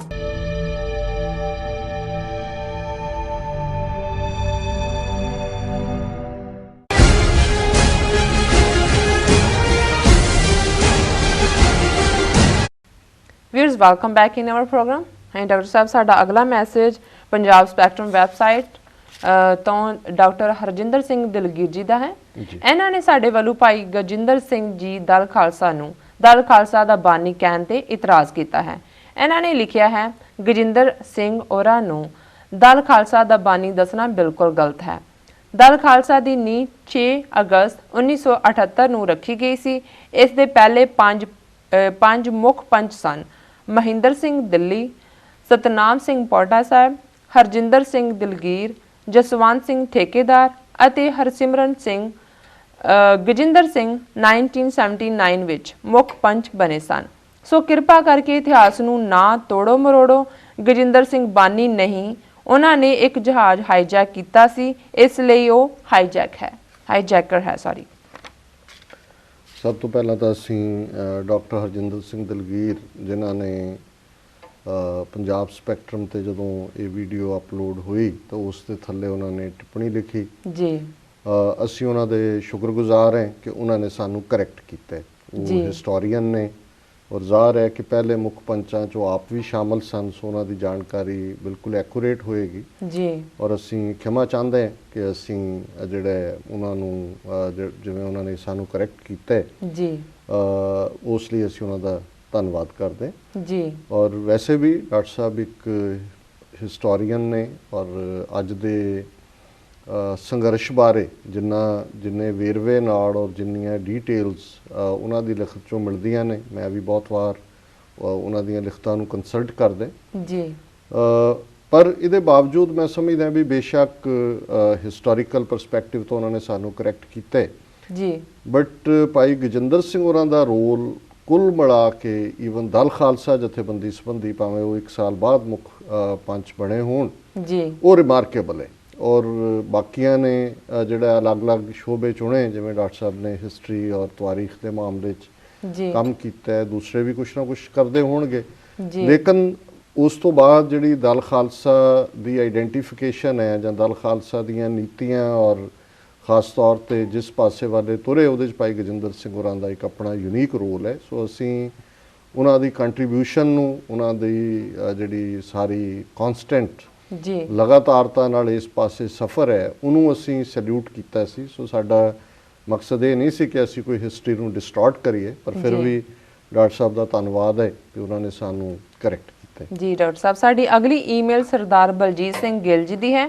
ਇਹ ਲਿਖਦੇ ਹਨ, ਮੇਰੀ ਈਮੇਲ ਨੂੰ ਆਪਣੇ ਪ੍ਰੋਗਰਾਮ ਵਿੱਚ ਸ਼ਾਮਲ ਕਰਨ ਦਾ ਬਹੁਤ-ਬਹੁਤ ਧੰਨਵਾਦ। ਤੁਸੀਂ ਬਹੁਤ ਵਧੀਆ ਜਵਾਬ ਦਿੱਤਾ ਅਤੇ ਮੇਰੀ ਪੂਰੀ ਤਸੱਲੀ ਕਰਵਾਈ। ਵਾਹਿਗੁਰੂ ਤੁਹਾਨੂੰ ਚੜ੍ਹਦੀ ਕਲਾ ਬਖਸ਼ੇ।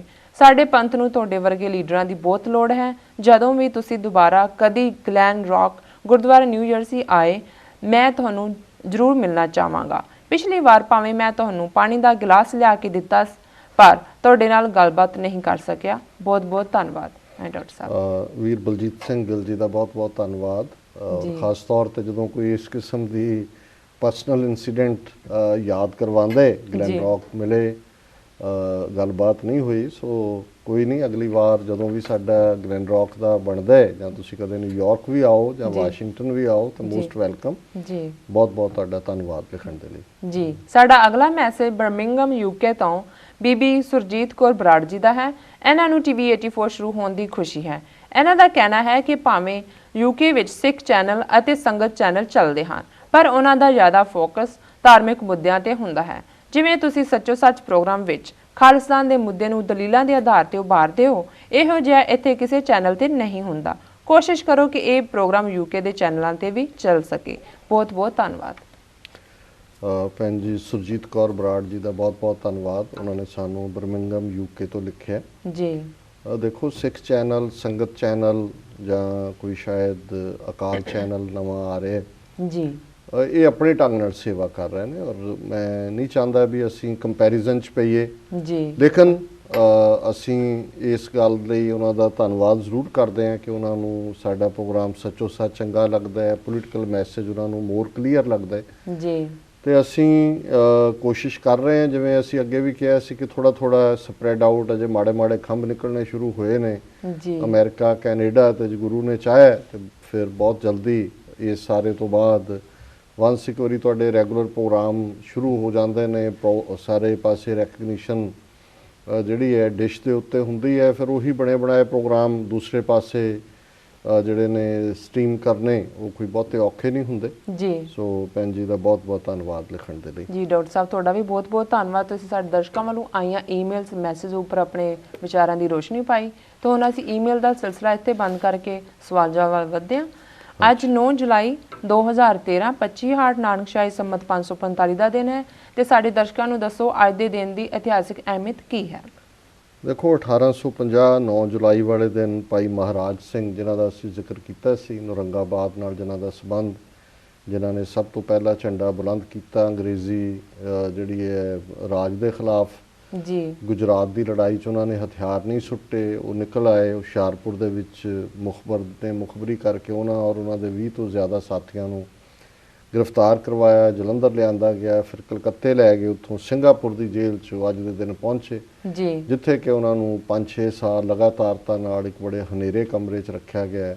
ਜੀ ਬਿਲਕੁਲ ਉਹਨਾਂ ਦੇ ਤੁਰਨ ਫਿਰਨ ਤੇ ਵੀ ਪਾਬੰਦੀ, ਸੂਰਜ ਦੀ ਰੋਸ਼ਨੀ ਵੀ ਨਸੀਬ ਨਹੀਂ ਹੋਈ ਕਈ ਸਾਲ, ਉਹਨਾਂ ਦੀ ਅੱਖਾਂ ਦੀ ਜੋਤ ਜਾਂਦੀ ਰਹੀ, ਹੋਰ ਵੀ ਬਿਮਾਰੀਆਂ ਦਾ ਸ਼ਿਕਾਰ ਹੋਏ। ਸੋ ਅੱਜ ਦੇ ਦਿਨ ਉਹ ਸਿੰਗਾਪੁਰ ਦੀ ਧਰਤੀ ਤੇ ਪਹੁੰਚੇ ਸਨ। ਜੀ 1975 ਦੇ ਵਿੱਚ ਇੰਦਰਾ ਗਾਂਧੀ ਨੇ, ਜਦੋਂ ਕਿ ਉਸ ਦੀ ਜਿਹੜੀ ਇਲੈਕਸ਼ਨ ਹੈ ਇਲਾਹਾਬਾਦ ਹਾਈ ਕੋਰਟ ਵੱਲੋਂ ਰਿਜੈਕਟ ਕੀਤੀ ਗਈ, ਨਕਾਰੀ ਗਈ ਕਿ ਉਸ ਨੇ ਅਨਫੇਅਰ ਪ੍ਰੈਕਟਿਸਿਸ ਯੂਜ਼ ਕੀਤੀਆਂ। ਰਾਜ ਨਾਰਾਇਣ ਜਿਹਨੇ ਇਲੈਕਸ਼ਨ ਲੜੀ ਸੀ ਉਹਨੇ ਪੈਟੀਸ਼ਨ ਕੀਤੀ ਸੀ ਜੀ ਕਿ ਵੀ ਇਹ ਅਨਫੇਅਰ ਮੀਨਸ ਯੂਜ਼ ਕੀਤੇ ਨੇ। ਸੋ ਇੰਦਰਾ ਗਾਂਧੀ ਨੇ ਫੌਰਨ ਹਿੰਦੁਸਤਾਨ ਦੇ ਵਿੱਚ ਜਿਹੜੀ ਹੈ ਐਮਰਜੈਂਸੀ ਦਾ ਐਲਾਨ ਕੀਤਾ। ਐਮਰਜੈਂਸੀ ਦਾ ਮਤਲਬ ਸੀ ਕਿ ਸਿਵਲ ਲਿਬਰਟੀਜ਼ ਖਤਮ ਕਰ ਦਿੱਤੀਆਂ, ਜੀ ਕਿਉਂਕਿ ਇਕੱਲੀ ਇਲੈਕਸ਼ਨ ਹੀ ਉਹਦੀ ਰੱਦ ਨਹੀਂ ਸੀ ਹੋਈ। ਉਸ ਤੋਂ ਪਹਿਲਾਂ ਟੋਟਲ ਰੈਵੋਲੂਸ਼ਨ ਜਾਂ ਪੂਰਨ ਕ੍ਰਾਂਤੀ ਦੇ ਨਾਂ ਥੱਲੇ ਜੈ ਪ੍ਰਕਾਸ਼ ਨਾਰਾਇਣ, ਜਿਹੜਾ ਕਿ ਬਹੁਤ ਕਦਾਵਰ ਲੀਡਰ ਸੀ ਪ੍ਰੀ 47 ਪੀਰੀਅਡ ਦਾ, ਨਹਿਰੂ ਦੇ ਤੋਂ ਵੀ ਵੱਡੇ ਕੱਦ ਦਾ, ਜੀ ਉਸ ਨੇ ਜਿਹੜਾ ਇੱਕ ਅੰਦੋਲਨ ਸ਼ੁਰੂ ਕੀਤਾ ਹੋਇਆ ਸੀ ਜਿਹੜਾ ਕਾਫੀ ਪਪੂਲਰ ਸੀ ਇੰਦਰਾ ਗਾਂਧੀ ਦੇ ਖਿਲਾਫ। ਭਾਰਤ ਭਰ ਦੇ ਵਿੱਚ ਇੱਕ ਬਣੀ ਹੋਈ ਸੀ, ਇੱਕ ਵੇਵ ਬਣੀ ਹੋਈ ਸੀ। ਜੀ ਸੋ ਜਿਉਂ ਹੀ ਇਹ ਇਲੈਕਸ਼ਨ ਵਾਲਾ ਆਏ, ਵੇਵ ਹੋਰ ਵੀ ਅੱਗੇ ਜਾ ਸਕਦੀ ਸੀ। ਸੋ ਉਹਨੇ ਸਿਵਲ ਲਿਬਰਟੀਜ਼ ਖਤਮ ਕਰਕੇ ਸਾਰੀਆਂ ਬਹੁਤ ਸਾਰੇ ਲੀਡਰਾਂ ਨੂੰ ਚੁੱਕ ਕੇ ਜੇਲ੍ਹਾਂ ਦੇ ਵਿੱਚ ਡੱਕ ਦਿੱਤਾ, ਜਿਨ੍ਹਾਂ ਦੇ ਵਿੱਚ ਉਸ ਵੇਲੇ ਦੇ ਸਾਰੇ ਹੀ ਪ੍ਰੋਮੀਨੈਂਟ ਲੀਡਰ ਸੀ, ਕੋਈ ਕੁਸਕਿਆ ਨਹੀਂ। ਜੀ ਸੋ ਅਕਾਲੀ ਦਲ ਨੇ ਜਿਹੜਾ ਇਸ ਐਮਰਜੈਂਸੀ ਦੇ ਖਾਨਾ, ਪੰਜਾਬ ਦੇ ਵਿੱਚ ਗਿਆਨੀ ਜ਼ੈਲ ਸਿੰਘ ਮੁੱਖ ਮੰਤਰੀ ਸੀ, ਉਹਨੇ ਪੰਜਾਬ 'ਚ ਅਕਾਲੀ ਲੀਡਰਾਂ ਦੀ ਗ੍ਰਿਫਤਾਰੀ ਨਹੀਂ ਕੀਤੀ, ਜੀ ਕਿਉਂਕਿ ਇੰਦਰਾ ਗਾਂਧੀ ਜਾਂ ਕਾਂਗਰਸ ਚਾਹੁੰਦੀ ਸੀ ਕਿ ਅਕਾਲੀ ਇਸ ਮੂਵਮੈਂਟ ਤੋਂ ਵੱਖ ਰਹਿਣ। ਔਰ ਐਸਾ ਵੀ ਆਉਂਦਾ ਹੈ ਕਿ ਵੀ ਅਕਾਲੀਆਂ ਤੱਕ ਪਹੁੰਚ ਵੀ ਕੀਤੀ ਗਈ ਕਿ ਵੀ ਜੋ ਤੁਹਾਡੀਆਂ ਮੰਗਾਂ ਨੇ ਦੱਸੋ ਕੀ ਹੈ, ਪਰ ਇਹ ਬਾਅਦ ਦੀ ਗੱਲ ਹੈ। ਜੀ ਅਕਾਲੀਆਂ ਨੇ ਇਸ ਐਮਰਜੈਂਸੀ ਦੇ ਖਿਲਾਫ ਮੋਰਚਾ ਸ਼ੁਰੂ ਕੀਤਾ। ਅਕਾਲ ਤਖਤ ਸਾਹਿਬ ਤੋਂ ਅਰਦਾਸ ਕਰਕੇ ਜਥੇ ਜਾਂਦੇ ਸੀ। ਜੀ ਔਰ 1975 ਚ ਲੱਗੀ ਇਹ ਐਮਰਜੈਂਸੀ 17 ਜਨਵਰੀ 1977 ਤੱਕ ਜਾਰੀ ਰਹੀ। ਜੀ ਇਸ 18-19 ਮਹੀਨੇ ਦੇ ਸਮੇਂ ਚ ਅਕਾਲੀਆਂ ਦਾ ਮੋਰਚਾ ਵੀ ਜਾਰੀ ਰਿਹਾ ਅਕਾਲ ਤਖਤ ਸਾਹਿਬ ਤੋਂ, ਜੀ ਜਿਸ ਮੋਰਚੇ ਦੇ ਵਿੱਚ 43,472 ਸਿੱਖਾਂ ਨੇ ਗ੍ਰਿਫਤਾਰੀਆਂ ਦਿੱਤੀਆਂ। ਜੀ ਜਦੋਂ ਇਹ ਮੋਰਚਾ ਚੱਲ ਰਿਹਾ ਸੀ, ਇੰਦਰਾ ਗਾਂਧੀ ਨੇ ਆਪਣੇ ਏਲਚੀ ਵੀ ਭੇਜੇ, ਐਮਿਸਰੀ, ਕਿ ਜੀ ਤੁਸੀਂ ਜੋ ਚਾਹੁੰਦੇ ਹੋ ਲੈ ਲਓ, ਜੰਮੂ ਜੀ। ਕਸ਼ਮੀਰ ਵਾਂਗ ਆਰਟੀਕਲ 370 ਲੈ ਲਓ, ਪੰਜਾਬੀ ਬੋਲਦੇ ਇਲਾਕੇ ਹੋਰ ਵੀ, ਸਿਰਫ ਸੈਂਟਰ 'ਚ ਮੇਰੀ ਹਮਾਇਤ ਕਰੋ। ਜੀ ਪਰ ਅਕਾਲੀਆਂ ਦੇ ਦਿਮਾਗ ਦੇ ਉੱਤੇ ਉਹ ਆਪੋਜੀਸ਼ਨ ਦਾ ਹੀ ਭੂਤ ਸਵਾਰ ਸੀ, ਕਿਉਂਕਿ ਜਦੋਂ ਵੀ ਕੋਈ ਪਾਵਰ ਦਿੰਦਾ ਹੈ, ਔਰ ਸਰ ਕਪੂਰ ਸਿੰਘ ਦੀ ਇੰਟਰਪ੍ਰੀਟੇਸ਼ਨ ਕਰਦੇ ਨੇ ਕਿ ਜਦੋਂ ਅਸੀਂ ਪੜ੍ਹਦੇ ਹਾਂ ਕਿ ਕਉ ਕਿਸੇ ਕੋ ਰਾਜ ਨਾ ਦੇ ਹੈ ਜੋ ਲੈ ਹੈ ਨਿਜ ਬਲ ਸੇ ਲੈ ਹੈ, ਜੀ ਤਾਂ ਉਹ ਇੱਕ ਸਰਕਮਸਟੈਂਸਸ ਹੁੰਦੇ ਨੇ ਜਿਨ੍ਹਾਂ ਦੇ ਵਿੱਚ ਦੁਸ਼ਮਣ ਮਜਬੂਰ ਹੁੰਦਾ ਤੁਹਾਡੇ ਨਾਲ ਕੰਪਰੋਮਾਈਜ਼ ਕਰਨ ਲਈ। ਜੀ ਪਰ ਉਹ ਮੌਕੇ ਹੁੰਦੇ ਨੇ ਕਿ ਤੁਸੀਂ ਦੇਖਦੇ ਹੋ ਵੀ ਤੁਹਾਡੀ ਕੌਮ ਦੇ ਹਿੱਤ ਕਿੱਥੇ ਨੇ। ਜੀ ਜੀ ਸੋ ਇਹਨਾਂ ਨੇ, ਅਕਾਲੀਆਂ ਨੇ ਉਸ ਸਟੇਜ ਦੇ ਉੱਤੇ ਵੀ ਆਪਣੀ ਕੌਮ ਦੇ ਹਿੱਤ ਨਹੀਂ ਵਿਚਾਰੇ, ਔਰ ਐਮਰਜੈਂਸੀ ਟੁੱਟੀ, ਇਲੈਕਸ਼ਨਾਂ ਹੋਈਆਂ, ਮੁਰਾਰਜੀ ਦੇਸਾਈ ਪ੍ਰਧਾਨ ਮੰਤਰੀ ਬਣਿਆ, ਅਕਾਲੀ ਵੀ ਸੈਂਟਰ 'ਚ ਕੈਬਨਿਟ 'ਚ ਬਣੇ, ਔਰ ਜਿਨ੍ਹਾਂ ਦੀ ਖਾਤਰ ਉਸ ਪੀਰੀਅਡ ਦੇ ਵਿੱਚ ਥੋੜਾ ਬਹੁਤ ਜੋ ਕੁਝ ਮਿਲ ਸਕਦਾ ਸੀ ਉਸ ਨੂੰ ਅੱਖੋਂ ਪਰੋਖੇ ਕੀਤਾ ਗਿਆ।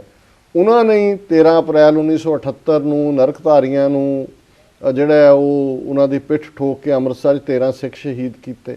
ਜੀ ਤੇ ਇਹੀ ਅਕਾਲੀ ਜਿਨ੍ਹਾਂ ਨੇ 43,000 ਬੰਦਾ ਦਿੱਤਾ ਸੀ ਗ੍ਰਿਫਤਾਰੀਆਂ ਲਈ ਐਮਰਜੈਂਸੀ ਦੇ ਖਿਲਾਫ, ਜਦੋਂ ਇਹਨਾਂ ਦਾ ਡੈਲੀਗੇਸ਼ਨ ਮੁਰਾਰਜੀ ਦੇਸਾਈ ਦੇ ਕੋਲ ਗਿਆ ਔਰ ਜਿਹੜੀਆਂ ਯੁੱਗ ਪੁਰਸ਼, ਅਵਤਾਰ ਬਾਣੀ, ਇਹਨਾਂ ਕਿਤਾਬਾਂ ਤੇ ਪਾਬੰਦੀ ਦੀ ਮੰਗ ਕੀਤੀ, ਤੇ ਦੇਸਾਈ ਨੇ ਬੜੀ ਨਫ਼ਰਤ ਦੇ ਨਾਲ ਕਿਹਾ ਕਿ ਇਹ ਉਹ ਵਹਾਂ ਲੈਣੇ ਕਿਆ ਗਏ ਥੇ। ਜੀ ਔਰ ਇਹੀ ਨਹੀਂ, ਉਸੇ ਦੇਸਾਈ ਨੇ ਜਦੋਂ ਹਰਮੰਦਰ ਸਾਹਿਬ ਦੇ ਦਰਸ਼ਨਾਂ ਨੂੰ ਆਇਆ ਅੰਮ੍ਰਿਤਸਰ ਦੇ 400 ਸਾਲਾ ਸਥਾਪਨਾ ਦਿਵਸ ਦੇ ਮੌਕੇ, ਅੰਦਰ ਹਰਮੰਦਰ ਸਾਹਿਬ ਜੋ ਨੇ ਪ੍ਰਸ਼ਾਦ ਲੈਣ ਤੋਂ ਨਾ ਕਰ ਦਿੱਤੀ।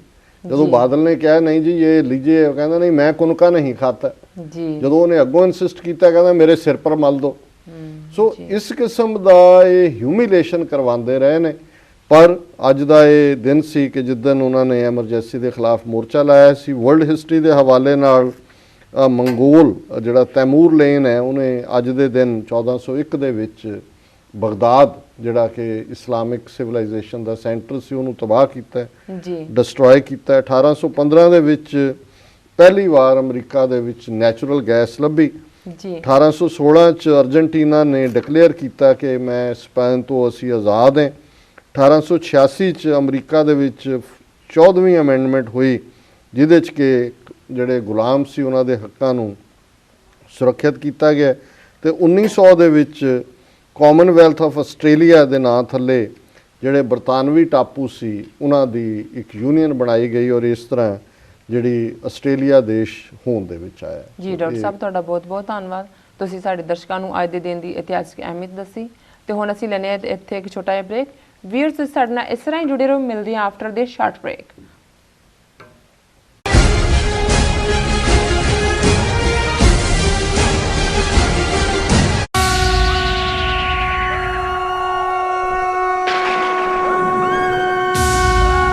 संतंकरणं दुर्मततरणं तिलविखारणं असरणं जय जय जयकारणं सृष्ट उपारणं मम प्रतिपारणं जय देगं जय देगं जय देगं जय देगं।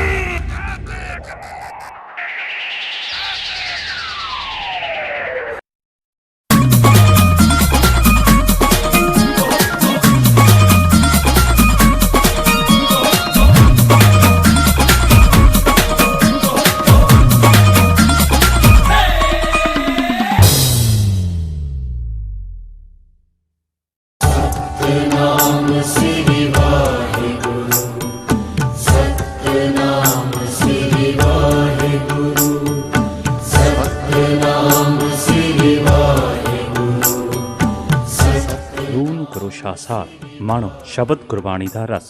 ਰੋਜ਼ਾਨਾ ਸਵੇਰੇ 6 ਵਜੇ ਈਸਟਰਨ ਟਾਈਮ ਅਤੇ ਸ਼ਾਮੀ 7 ਵਜੇ ਕੇਵਲ TV 84 ਤੇ।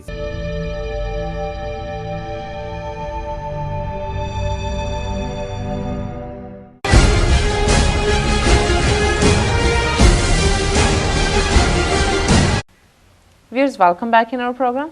ਐਂਡ ਡਾਕਟਰ ਸਾਹਿਬ, ਸਾਡਾ ਪਹਿਲਾ ਸਵਾਲ ਹੈ, ਨਰਿੰਦਰ ਮੋਦੀ ਦੇ ਸਮਰਥਕਾਂ ਨੇ ਦਿੱਲੀ ਵਿੱਚ ਇਸ਼ਰਤ ਜਹਾਂ ਦੇ ਪਰਿਵਾਰਕ ਮੈਂਬਰਾਂ ਤੇ ਕੀਤਾ ਹਮਲਾ। ਇਸ ਬਾਰੇ ਤੁਹਾਡੇ ਕੀ ਵਿਚਾਰ ਹਨ? ਦੇਖੋ, ਇਹ ਗੱਲ ਸਾਬਤ ਕਰਦੀ ਹੈ ਕਿ ਹਿੰਦੁਸਤਾਨ 'ਚ ਕਿਵੇਂ ਗੁੰਡਾ ਰਾਜ ਹੈ, ਹਿੰਦੁਸਤਾਨ ਦੀ ਰਾਜਧਾਨੀ 'ਚ ਵੀ। ਜੀ ਹੁਣ ਇਸ਼ਰਤ ਜਹਾਂ ਦੇ ਮਾਮਲੇ 'ਚ ਜਿਹੜੀ CBI ਨੇ ਚਾਰਜਸ਼ੀਟ ਫਾਈਲ ਕੀਤੀ, ਉਸ ਦੇ ਵਿੱਚ ਗੁਜਰਾਤ ਦੇ ਆਲਾ ਪੁਲਿਸ ਅਫਸਰ ਵੀ ਦੋਸ਼ੀ ਨੇ। ਜੀ ਉਹਦੇ 'ਚ ਈਵਨ ਭਾਰਤ ਦੀ ਪ੍ਰੀਮੀਅਰ ਏਜੰਸੀ ਜਿਹੜੀ CBI ਦੇ ਇੱਕ ਪੈਰਲਲ ਏਜੰਸੀ ਹੈ, ਇੰਟੈਲੀਜੈਂਸ ਬਿਊਰੋ ਦੇ ਜਿਹੜੇ 2 ਹਾਇਰ ਆਫੀਸ਼ੀਅਲ DIG ਲੈਵਲ ਦੇ, ਉਹ ਵੀ ਦੋਸ਼ੀ ਨੇ। ਜੀ ਹੁਣ ਉਹਨਾਂ ਸਾਰੇ ਤੱਥਾਂ ਨੂੰ ਲੈ ਕੇ ਇਸ਼ਰਤ ਜਹਾਂ ਦਾ ਪਰਿਵਾਰ, ਕੁਝ ਹੋਰ ਜਿਹੜੀਆਂ ਵਿਮਨ ਆਰਗੇਨਾਈਜੇਸ਼ਨਸ ਨੇ ਦਿੱਲੀ ਦੇ ਵਿੱਚ, ਜੀ ਉਹਨਾਂ ਨੂੰ ਨਾਲ ਲੈ ਕੇ ਉਹਨਾਂ ਨੇ ਪ੍ਰੈਸ ਕਾਨਫਰੰਸ ਦਾ ਐਲਾਨ ਕੀਤਾ ਹੋਇਆ ਸੀ। ਔਰ ਜਦੋਂ ਉਸ ਸਾਈਟ ਤੇ ਪਹੁੰਚੇ, ਉਸ ਪ੍ਰੈਸ ਕਾਨਫਰੰਸ ਦਾ ਟਾਈਮ ਮੀਡੀਆ ਸਾਰਾ ਆ ਰਿਹਾ ਸੀ, ਨੈਸ਼ਨਲ ਇੰਟਰਨੈਸ਼ਨਲ। ਠੀਕ 10 ਮਿੰਟ ਪਹਿਲਾਂ ਉੱਥੇ ਪੂਰੀ ਇੱਕ ਗੁੰਡਿਆਂ ਦੀ ਧਾੜ, ਜਿਹਦੇ 'ਚ ਇਹ ਹਿੰਦੂਤਵੀ ਔਰਤਾਂ ਵੀ ਸ਼ਾਮਲ ਸੀ, ਉੱਥੇ ਪਹੁੰਚੀਆਂ। ਜੀ ਉਹਨਾਂ ਨੇ ਬੜੇ ਭੜਕਾਊ ਨਾਅਰੇ ਲਾਏ। ਮੈਂ ਉਸ ਦਾ YouTube ਦੇ ਉੱਤੇ ਵੀ ਦੇਖਿਆ, ਔਰ ਉਹਦੇ 'ਚ ਉਹਨਾਂ ਨੇ ਇਹ ਕਿਹਾ ਕਿ ਜੀ ਇਸ਼ਰਤ ਜਹਾਂ ਆਤੰਕਵਾਦੀ ਹੈ, ਔਰ ਉਹਨਾਂ ਨੇ ਕਿਹਾ ਜੀ ਇਹਨਾਂ ਦੇ ਬਾਕੀ ਟੱਬਰ ਵਾਲਿਆਂ ਨੂੰ ਵੀ ਮਾਰੋ। ਔਰ ਉਹਨਾਂ ਨੇ ਕਿਹਾ ਕਿ ਵੀ ਇਹ ਜਿਹੜਾ ਹਿੰਦੁਸਤਾਨ, ਜਿਹੜਾ ਹਿੰਦੂ ਧਰਮ ਹੈ, ਇਹ ਸਾਡਾ ਹੈ, ਔਰ ਇਹ ਸਾਡਾ ਹੀ ਇਹ ਦੇਸ਼ ਹੈ, ਇੱਥੇ ਅਸੀਂ ਕਿਸੇ ਹੋਰ ਨੂੰ ਨਹੀਂ ਰਹਿਣ ਦੇਣਾ। ਉਹਨਾਂ ਨੇ ਪੂਰਾ, ਇਹਦੇ ਬਾਵਜੂਦ ਕਿ ਪੁਲਿਸ ਨੇ ਬੜਾ ਸੰਜਮ ਵਰਤਿਆ, ਉਹਨਾਂ ਨੇ ਪੂਰਾ 10 15 20 ਮਿੰਟ ਧੱਕੇਬਾਜ਼ੀ ਕੀਤੀ। ਉਹਨਾਂ ਦੇ ਪਰਿਵਾਰ ਵਾਲਿਆਂ ਨੂੰ ਵੀ ਪੁਸ਼ ਕੀਤਾ ਔਰ ਉਹ YouTube ਦੇ ਉੱਤੇ ਦੇਖਿਆ ਜਾ ਸਕਦਾ ਹੈ। ਸੋ ਅੱਜ ਹਾਲਤ ਇਹ ਹੈ, ਅਜੇ ਇਹ ਨਰਿੰਦਰ ਮੋਦੀ ਪ੍ਰਧਾਨ ਮੰਤਰੀ ਬਣਿਆ ਨਹੀਂ, ਅਜੇ ਇਹਦੇ ਕੋਲ ਐਡਮਿਨਿਸਟ੍ਰੇਸ਼ਨ ਦਾ ਕੰਟਰੋਲ ਨਹੀਂ ਆਇਆ, ਸਿਰਫ ਗੁਜਰਾਤ ਤੱਕ ਮਹਿਦੂਦ ਹੈ। ਤੇ ਜੇ ਇਸ ਦੀ ਪਹੁੰਚ ਥੱਲੇ ਅੱਜ ਦਿੱਲੀ ਦੇ ਵਿੱਚ ਉਹ ਪਰਿਵਾਰ ਜਿਨ੍ਹਾਂ ਦੀ ਬੱਚੀ 19 ਸਾਲਾਂ ਦੀ ਮਾਰੀ ਗਈ ਹੈ, ਉਹ ਮਹਿਫੂਜ਼ ਨਹੀਂ ਕਿ ਉਹ ਮੀਡੀਆ ਦੇ ਸਾਹਮਣੇ ਆਪਣੇ ਤੱਥ ਬਿਆਨ ਕਰ ਸਕਣ, ਤੇ ਫਿਰ ਸਾਡੇ ਕੌਮ ਵਾਲੇ ਵੀ ਜਿਹੜੇ ਅੱਜ ਕੂਕ ਨੀਂਦ ਸੁੱਤੇ ਹੋਏ ਨੇ, ਉਹ ਇਹ ਦੇਖ ਲੈਣ ਕਿ ਇਹਨਾਂ ਹਾਲਾਤਾਂ ਦੇ ਵਿੱਚ ਹੀ ਜਿਹੜਾ ਨਾਜ਼ੀ ਜਰਮਨੀ ਜਿਹੜਾ ਉਹ ਹਿਟਲਰ ਨੂੰ ਅੱਗੇ ਲੈ ਕੇ ਆਇਆ ਸੀ। ਹਿਟਲਰ ਨੇ ਪਾਵਰ ਹਥਿਆਈ ਸੀ, ਔਰ ਝੂਠੇ ਉਹਨਾਂ ਨੇ ਹੀ ਪਾਰਲੀਮੈਂਟ ਬਿਲਡਿੰਗ ਨੂੰ ਅੱਗ ਲਵਾਈ। ਉਹਨਾਂ ਦੇ ਨਾਜ਼ੀਆਂ ਦੇ ਸਪੋਰਟਰ ਨੇ ਯਹੂਦੀਆਂ ਦੇ ਉੱਤੇ ਥੋਪੀ, ਯਹੂਦੀਆਂ ਦੇ ਖਿਲਾਫ ਹਿੰਸਾ ਕੀਤੀ। ਫਿਰ ਉਹਨਾਂ ਨੇ ਯਹੂਦੀਆਂ ਦੇ ਨਾਲ ਉਹਨਾਂ ਨੇ ਕਮਿਊਨਿਸਟਾਂ ਨੂੰ ਟਾਰਗੇਟ ਕੀਤਾ, ਕੈਥੋਲਿਕਸ ਨੂੰ ਟਾਰਗੇਟ ਕੀਤਾ, ਔਰ ਅਖੀਰ ਜਦੋਂ ਪੂਰੀ ਉਹਨਾਂ ਦੇ ਹੱਥ ਪਾਵਰ ਆਈ, ਫਿਰ ਨਾਜ਼ੀਆਂ ਨੇ ਕੀ ਖੜਦੂਮ ਮਚਾਇਆ, ਕਿਵੇਂ ਕਿੰਨਾ ਵੱਡਾ ਜਿਹੜਾ ਜੈਨੋਸਾਈਡਲ ਉਹਨਾਂ ਦਾ ਸਾਰਾ ਏਜੰਡਾ ਸੀ ਯੂਰਪ ਭਰ 'ਚ ਕੀਤਾ, ਕਿਵੇਂ ਕਰੋੜਾਂ ਲੋਕਾਂ ਨੇ ਦੂਸਰੇ ਸੰਸਾਰ ਯੁੱਧ 'ਚ ਜਾਨਾਂ ਗਵਾਈਆਂ। ਸੋ ਇਹ ਨਰਿੰਦਰ ਮੋਦੀ ਹਿਟਲਰ ਇਨ ਦਾ ਮੇਕਿੰਗ ਹੈ। ਇਸ ਕਿਸਮ ਦੀ ਸਿਚੁਏਸ਼ਨ ਭਾਰਤ ਦੇ ਵਿੱਚ ਲਾ ਐਂਡ ਆਰਡਰ ਦੀ ਬਣਾਈ ਜਾ ਰਹੀ ਹੈ ਕਿ ਇਹ ਪਾਵਰ ਵੱਲ ਜਾ ਰਹੇ ਜੀ ਔਰ ਜੋ ਇਸ਼ਰਤ ਜਹਾਂ ਦੇ ਪਰਿਵਾਰ ਨਾਲ ਹੋਇਆ, ਕੋਈ ਸਿੱਖ ਜਥੇਬੰਦੀ ਜਾਂ ਕੋਈ ਜਿਹੜੀ ਹੈ, ਇਹ ਸਾਡਾ ਜਿਹੜਾ ਬਾਦਲ ਅਕਾਲੀਆਂ ਦਾ ਜਿਹੜਾ ਸਿੱਖਾਂ ਦੀ ਨੁਮਾਇੰਦਗੀ ਕਰਦਾ, ਇਹ ਨਰਿੰਦਰ ਮੋਦੀ ਨੂੰ ਸੱਦ ਕੇ ਮਾਧੋਪੁਰ ਦੇ ਵਿੱਚ ਉਹਦੀ ਪਹਿਲੀ ਰੈਲੀ ਕਰਵਾਉਂਦਾ ਔਰ ਇਹਦੇ ਗੁੰਡੇ ਜਿਹੜੇ ਨੇ ਉਹ ਜਿਹੜਾ ਪਰਿਵਾਰ ਜਿਨ੍ਹਾਂ ਦੀ ਬੱਚੀ ਮਾਰੀ ਗਈ ਹੈ ਉਹਨਾਂ ਦੇ ਉੱਤੇ ਵੀ ਅਟੈਕ ਕਰਦਾ। ਸੋ ਇਹ ਸਿੱਖਾਂ ਨੇ ਕੱਲ ਨੂੰ ਇਤਿਹਾਸ ਜਵਾਬ ਦੇ ਹੋਣਾ ਹੈ ਕਿ ਵੀ ਅਸੀਂ ਕਾਤਲਾਂ ਦੇ ਨਾਲ ਖੜੇ ਸੀ ਉਸ ਮੁਕਾਮ ਤੇ, ਜਦੋਂ ਕਿ ਸਾਡਾ ਜਿਹੜਾ ਹਮੇਸ਼ਾ ਬਿਰਧ ਰਿਹਾ ਸਿੱਖ ਦਾ, ਗੁਰੂ ਸਾਹਿਬਾਨ ਦਾ ਸੰਕਲਪ, ਉਹ ਵਿਦ ਦਾ ਡਾਊਨ ਟਰੋਡਨ, ਜਿਹਦੇ ਤੇ ਜ਼ੁਲਮ ਹੋ ਰਿਹਾ ਹੈ, ਨਾ ਕਿ ਜ਼ਬਰ ਕਰਨ ਵਾਲਿਆਂ ਦੇ ਨਾਲ। ਜੀ ਡਾਕਟਰ ਸਾਹਿਬ, ਸਾਡਾ ਅਗਲਾ ਸਵਾਲ ਹੈ, ਮੀਡੀਆ ਰਿਪੋਰਟਾਂ ਅਨੁਸਾਰ ਚੀਨ ਦੇ ਫੌਜੀਆਂ ਨੇ ਇੱਕ ਵਾਰ ਫਿਰ ਲਦਾਖ ਵਿੱਚ ਭਾਰਤੀ ਸੀਮਾ ਦੇ ਅੰਦਰ ਘੁਸਪੈਠ ਕੀਤੀ, ਇਸ ਬਾਰੇ ਤੁਸੀਂ ਕੀ ਕਹਿਣਾ ਚਾਹੁੰਦੇ ਹੋ? ਦੇਖੋ, ਗੱਲ ਅਗੇਨ ਇਹ ਭਾਰਤ ਮਾਤਾ ਦੇ ਸਪੁੱਤਰਾਂ ਦਾ ਹਾਲ ਦੇਖ ਲਓ। 70-80 ਹਜ਼ਾਰ ਸਕੁਅਰ ਮਾਈਲ ਟੈਰੀਟਰੀ ਚੀਨ ਨੇ ਪਹਿਲਾਂ ਬਾੜ 'ਚ ਖੋਈ ਹੋਈ ਹੈ ਜੀ। ਅਜੇ 3 ਮਹੀਨੇ ਪਹਿਲਾਂ 19 ਕਿਲੋਮੀਟਰ ਅੰਦਰ ਤੱਕ ਆਏ ਔਰ ਉਹਨਾਂ ਨੇ ਆ ਕੇ ਆਪਣੇ ਟੈਂਟ ਵੀ ਲਾਏ। ਹੁਣ ਜਿਹੜੀ ਖਬਰ ਅੱਜ ਦੇ ਮੀਡੀਆ ਦੇ ਵਿੱਚ ਆਈ ਹੈ ਕਿ ਉਹਨਾਂ ਨੇ 17 ਜੂਨ ਨੂੰ ਉਸੇ ਹੀ ਸੈਕਟਰ ਦੇ ਵਿੱਚ ਲਦਾਖ ਵਾਲੇ ਜਿੱਥੇ ਪਹਿਲਾਂ ਵਾਪਰੀਆਂ ਇਹਨੇ ਘਟਨਾਵਾਂ, ਚਮਾਰ ਸੈਕਟਰ ਹੈ CHUMAR ਲਦਾਖ ਦੇ ਵਿੱਚ ਜੀ, ਉਹਦੇ ਚੋਂ ਅੰਦਰ ਆਏ। ਉਹਨਾਂ ਨੇ, ਇੰਡੀਆ ਨੇ ਜਿਹੜਾ ਇੱਕ ਕੈਮਰਾ ਇੰਸਟਾਲ ਕੀਤਾ ਹੋਇਆ ਜਿਹੜਾ 2 ਮੀਲ ਤੱਕ ਸਾਰੀਆਂ ਪਿਕਚਰਾਂ ਲੈਂਦਾ, ਉਹਨੂੰ ਲਾਇਆ ਜੀ, ਲਾ ਕੇ ਲੈ ਗਏ। ਜਿਹੜੇ ਬੰਕਰ ਜੇ ਬਣਾਏ ਸੀ ਉਹ ਭੰਨ ਕੇ ਤੇ ਉਹ ਚਲੇ ਗਏ ਜੀ। ਔਰ ਅਜੇ ਇੰਡੀਅਨ ਡਿਫੈਂਸ ਮਿਨਿਸਟਰ ਐਂਟਨੀ ਨੇ ਜਾਣਾ ਸੀ, ਉਸ ਤੋਂ ਇੱਕ ਦਿਨ ਪਹਿਲਾਂ ਜੂਨ 19 ਨੂੰ ਇੰਡੀਆ ਨੇ ਤਰਲੇ ਕੀਤੇ ਕਿ ਜੀ ਸਾਡੀ ਬਦਨਾਮੀ ਹੋਏਗੀ ਕਿ ਸਾਡਾ ਡਿਫੈਂਸ ਮਿਨਿਸਟਰ ਚੱਲਿਆ। ਉਹਨਾਂ ਨੇ ਟੁੱਟਾ ਭੱਜਾ ਕੈਮਰਾ ਜਿਹੜਾ ਉਹਨਾਂ ਨੂੰ ਦਿੱਤਾ ਕਿ ਵੀ ਆਹ ਚੱਕ ਲਓ, ਔਰ ਜਿਹੜਾ ਇੱਕ ਦਿਨ ਪਹਿਲਾਂ ਉਹਨਾਂ ਨੇ ਵਿਜ਼ਿਟ ਤੋਂ ਕੈਮਰਾ ਜਿਹੜਾ ਮੋੜਿਆ। ਸੋ ਇਹ ਇਹਨਾਂ ਦੇ ਸਪੁੱਤਰਾਂ ਦਾ ਹਾਲ ਹੈ। ਚੀਨ ਬਾਰ-ਬਾਰ, ਔਰ ਉੱਥੇ ਵੀ ਐਂਟਨੀ ਨੂੰ ਗਿਆ ਜਿਹੜਾ ਉਹਨਾਂ ਦੇ ਜਨਰਲ ਨੇ, ਲੈਫਟੀਨੈਂਟ ਜਨਰਲ ਨੇ ਹੀ ਝਾੜਿਆ ਕਿ ਬੰਦ ਕਰੋ ਜੋ ਤੁਸੀਂ ਕਰ ਰਹੇ ਹੋ ਸੀਮਾ ਦੇ ਉੱਤੇ, ਤੁਸੀਂ ਜਿਹੜਾ ਉਹ ਟਕਰਾਅ ਵਧਾ ਰਹੇ ਹੋ ਜੀ। ਸੋ ਇਹਦੇ ਤੋਂ ਇਹਨਾਂ ਦੀ ਬਹਾਦਰੀ, ਭਾਰਤ ਮਾਤਾ ਦੇ ਸਪੁੱਤਰਾਂ ਦੀ ਨਜ਼ਰ ਆਉਂਦੀ ਹੈ ਵੀ ਉਹਦੇ ਉੱਤੋਂ ਰੱਖ ਨਹੀਂ ਕਰਦੇ ਹੈ ਜੀ।